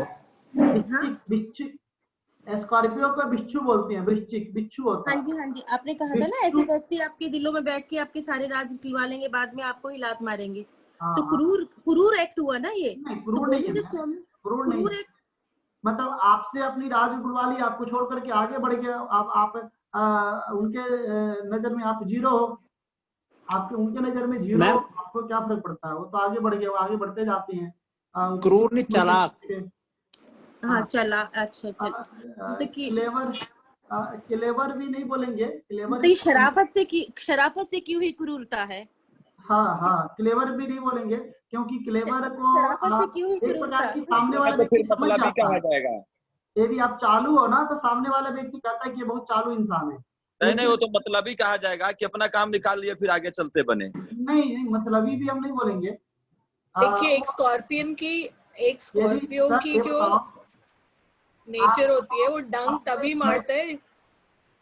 वो डंक जब मारेगा जब उसको खतरा बुझाएगा, तब वो छोड़ेगा नहीं। और एक चीज और बता दूं, ये जो डंक मारते हैं ना वृश्चिक वाले, तो वृश्चिक वाले यदि डंक मार दिए तो जीवन में जैसे कि एक बात बता रहा हूँ, आप समझना वो कैसे डंक मारते हैं। उनके डंक की कहानी सुना रहा हूँ। मनिंदर जी को मैंने बताया था, 2015 की बात था। 14 में मोदी की सरकार बनी और 15 में बुखारी जो थे, जामा मस्जिद थे, उनके अपने भतीजे की फंक्शन किया। तो भतीजा की जो फंक्शन किया ना, तो उस समय पूरे हिंदुस्तान के बड़े बड़े लोगों को बुलाया, नेता अभिनेता सब लोग उसके पीछे पीछे घूमते हैं। बुखारी ही है, जमा शाही मौलाना बोलते हैं, पूरे हिंदुस्तान का मालिक, पूरे वर्ल्ड का मालिक है जो शाही मौलाना होते हैं, कोई साधारण आदमी तो होते नहीं है। मोदी को उसने नहीं बुलाया। ये बात को मोदी को कहीं ना कहीं दिल में लगी। वृश्चिक राशि वाले कैसे खुंदक लेते हैं मैं बता रहा हूँ आपको। तो चलो, फंक्शन बीत गया, सब अपने अपने घर चले गए। तो मोदी ने क्या किया कि हिंदुस्तान के जितने बड़े मौलाना थे ना, सबको बुलाया और कहा कि बताओ तुम्हारा जो शाही मौलाना होता है ये कौन होता है? तो कहा कि सदियों से चली आ रही है, जब जामा मस्जिद बना, जब हमारे मुगल शासक थे, पता नहीं वो 12वीं सदी 13वीं सदी से, तो उनके वंशज ही बनते हैं शाही मौलाना। ये तो फिक्स है कि बाप का दादा और राजवाड़ा चलता था तो उनके बच्चे ही आते चले गए। कहा कि बताओ ये तो गलत सिस्टम है ना। अब शाही मौलाना तो उसको बनना चाहिए जो मुस्लिम में जो सबसे ज्यादा तुम्हारे धर्म का रक्षक हो, धर्म में ज्यादा पढ़ा लिखा हो। तो कहा कि हाँ ऐसा तो होना चाहिए। तो उसने पूछा क्या ये तुम्हारा कई वहां पे एक होता है धर्म ग्रंथ, एक होता है, दो चीज होता है, एक पुराण है और एक और चीज है। उनके धर्म में दो चीज होता है, जैसे हम लोग का वेद है ना, पुराण है ना, तो वहां पर हदीस। हाँ, हदीस नहीं, एक हम भी कुरान एंड हदीस। नहीं, कुछ होता है।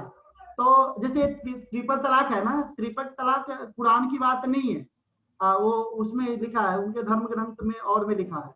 तो इसीलिए ना ये 3 तलाक हट गया, ट्रिपल तलाक हट गया, 3 तलाक नहीं हटा। 3 तलाक उनके कुरान में है, तो 3 तलाक कोई नहीं हटा सकता। ट्रिपल तलाक जो था ना, तो उनकी तजिया में था, तजिया कुछ उनका ग्रंथ होता है, तजिया या कुछ होता है, तजिया में था। तो ट्रिपल तलाक हट गया, 3 तलाक अभी भी है, अभी भी वो 3 तलाक दे सकती हैं, तो अभी भी वो 4 शादियां कर सकती हैं, उनके कुरान में लिखा है। लेकिन सतिया में जो ट्रिपल तलाक था ना, वो नहीं था, तो हट गया। तो उसी तरह उन्होंने कहा कि यदि तुम्हारे कुरान में लिखा है, तो बोला कि नहीं। तो कहा यदि कुरान में नहीं लिखा है तो हमारा धर्म उस पे, हमारा संविधान उस पे काम करेगा, क्योंकि हमारा जो धर्म में लिखा है ना, उसमें हमारा संविधान काम नहीं करता।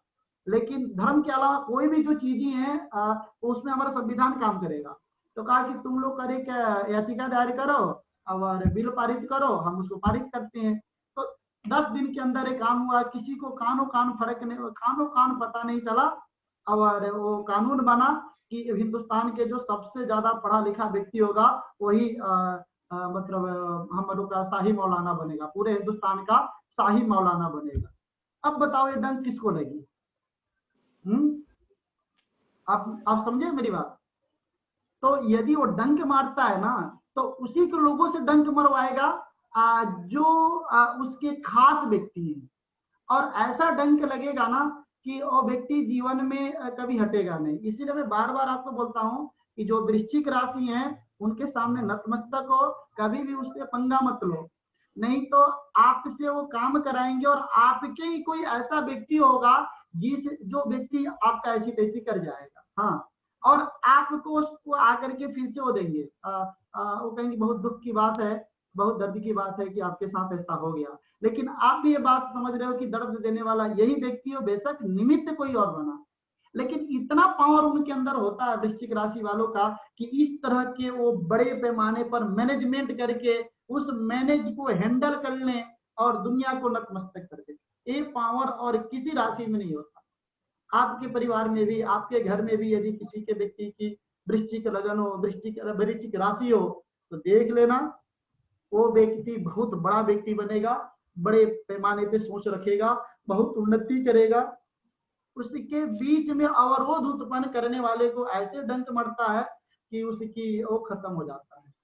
सर हम इसको ऐसे भी तो सोच सकते हैं ना कि वृश्चिक राशि या वृश्चिक लग्न वाले ज्यादा दृढ़ निश्चयी होते हैं और वो अपने रास्ते में आने वाली हर रुकावट को पार करते हुए जाते हैं। चाहे वो विशाल काय समुद्र क्यों ना हो मैम, विशाल काय समुद्र के अंदर भी वो रास्ता बना देते हैं, और रास्ता भी बस समुद्र को ही देना पड़ता है। ये भी मैं बता दूं आपको, इस तरह से वो मैनेजमेंट ही तैयार कर देते हैं कि सामने वाला दिखता है कि हाँ आओ व्यक्ति तू भी चले जाओ।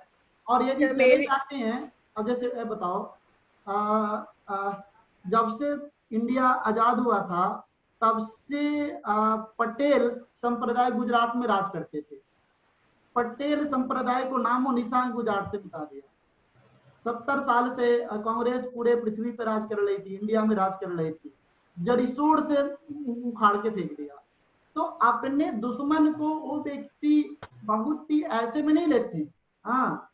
पूरे विपक्षी एक साथ हो जाए, चाहे कैसे भी हो जाओ, लेकिन वो उसका एक ही बार सारे, जैसे दुर्गा जी की एक ही बार था ना, हुंकार दैवतम शब्द मकार, ऐसे कहता ना छठे अध्याय में, हुंकार तम शब्द चकार एवं, ऐसे कहते हैं कि जो उधर से करोड़ों व्यक्ति की समूह आया था, दुर्गा जी ने सिर्फ एक ही शब्द बोला, वो बादल की तरह फट गए और सब बच गया।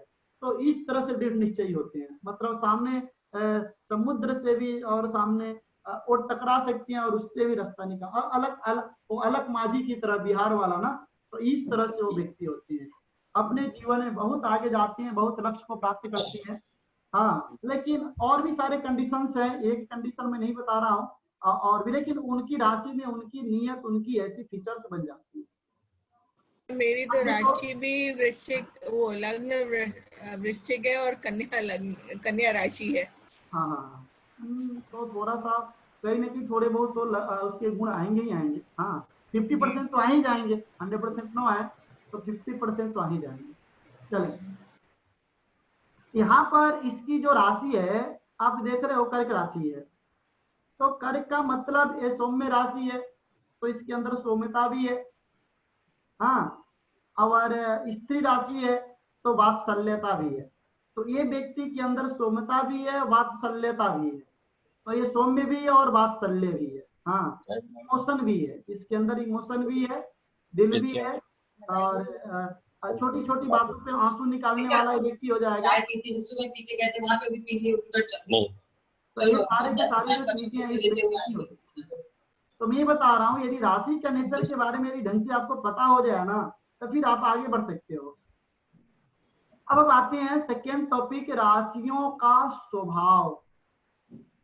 राशियों का स्वभाव, नेचर ऑफ साइन, किस राशि का क्या नेचर है। मेरे ख्याल से 5:09 हो गए, तो अब यहीं पे क्लास को हम रखते हैं, अगला क्लास हम इसके आगे करेंगे। तो अब हम फलादेश के ऊपर आ चुके हैं, धीरे धीरे ग्रहों का फलादेश हम करेंगे, और एक दो कुंडली लगा कर भी हम आपको सिखाएंगे, जिससे कि आपका क्लियर फलादेश भी होता चला जाएगा।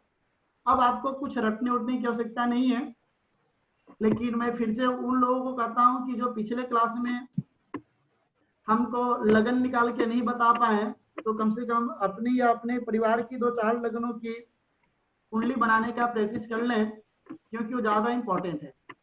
क्योंकि फलादेश तो आ जाएगा उनको, लेकिन यदि वो लगन नहीं आया ना, तो फिर आगे ज्योतिष में उनको दिक्कत आएगी, मुझे पक्का दिक्कत आएगी। तो अभी उसको लोग क्लियर कर लें, क्योंकि अब टाइम थोड़ा ज्यादा हो गया, तो हम भी किसी की मेरा जो प्रश्न में था, जब उसमें तीसरे का उत्तर 6 ही आएगा। हाँ 6 आएगा। हाँ नहीं 7 आएगा, ये गलत था आपका। मेरा 5 लिखा है, 6 आना चाहिए। तो 6 आएगा, तो 6 आएगा। 6, 7 और 10, 4 और 6। हाँ 4 हाँ 4, 6, 10। ठीक ना। लगन में राशि एक जैसी हो सकती है? हो सकती है जी सर। लगन में राशियां एक जैसी हो सकती है, लगन और राशि? हाँ हो सकती है, हो सकती है, हो सकती है, हो सकती है। सर जो आपने कुंडली दिखाई थी, हाँ सर जो आज आपने कुंडली दिखाई थी, सूर्य जो राशि में आप बता रहे हैं वो 16 डिग्री है। हाँ ये फर्क क्यों होता है सर? क्योंकि वो जैसे जैसे टाइम बीतता जाएगा ना, वैसे वैसे डिग्री बढ़ती जाएगी ना। 4 मिनट बाद बैठेगा तो 17 हो जाएगा। सर लगन और लगन भी सूर्य का ही था, 5 नंबर था, उसमें सूर्य 16 डिग्री का था, लगन 15 डिग्री का था। जो आज आपने एक चार्ट करवाया था ना, उसी की बात कर रहे हैं। हाँ तो मैम वो ग्रह की डिग्री अलग है ना, लगन की डिग्री अलग है ना। ग्रह तो पूरे दिन भर उसी डिग्री पे रहेगा ना। ओके। लेकिन हाउस तो 2-2 मिनट बाद डिग्रियां चेंज होती रहेगी ना, 4-4 मिनट बाद। ठीक ना। ग्रह की डिग्री से क्या, लगन की डिग्री कैसे निकालेंगे? हाँ ठीक है, लगन की डिग्री कैसे निकालेंगे सर, वो भी बता दीजिएगा। वो तो बताया था ना कि यदि लगन की डिग्री निकालने के लिए आपको प्रत्येक मिनट की डिग्री पता होनी चाहिए, कि जैसे कि वो 4-4 मिनट के बाद वो कितने देर के बाद अच्छा, हुआ है ना, तो 4-4 ठीक है मिनट की डिग्री वो ठीक कंटिन्यू है करना सर। पड़ेगा, तब होगा। उसके लिए ज्यादा दिमाग लगाना पड़ेगा, फॉर्मूला तो वही है, दिमाग ज्यादा लगाना पड़ेगा। ठीक ना। लेकिन आप कैलकुलेशन से किसी सॉफ्टवेयर का इस्तेमाल कर लीजिए, ज्यादा अच्छा है। हाँ क्योंकि आजकल तो कैलकुलेशन आनी चाहिए सर, आनी चाहिए। तभी तो बता रहा हूँ आनी ना, 4 मिनट के सूक्ष्म लेवल से करेंगे तो आ जाएगा वो आपका। ठीक ना। ठीक है, चले। Thank you sir. Okay okay, thank you sir. Thank you.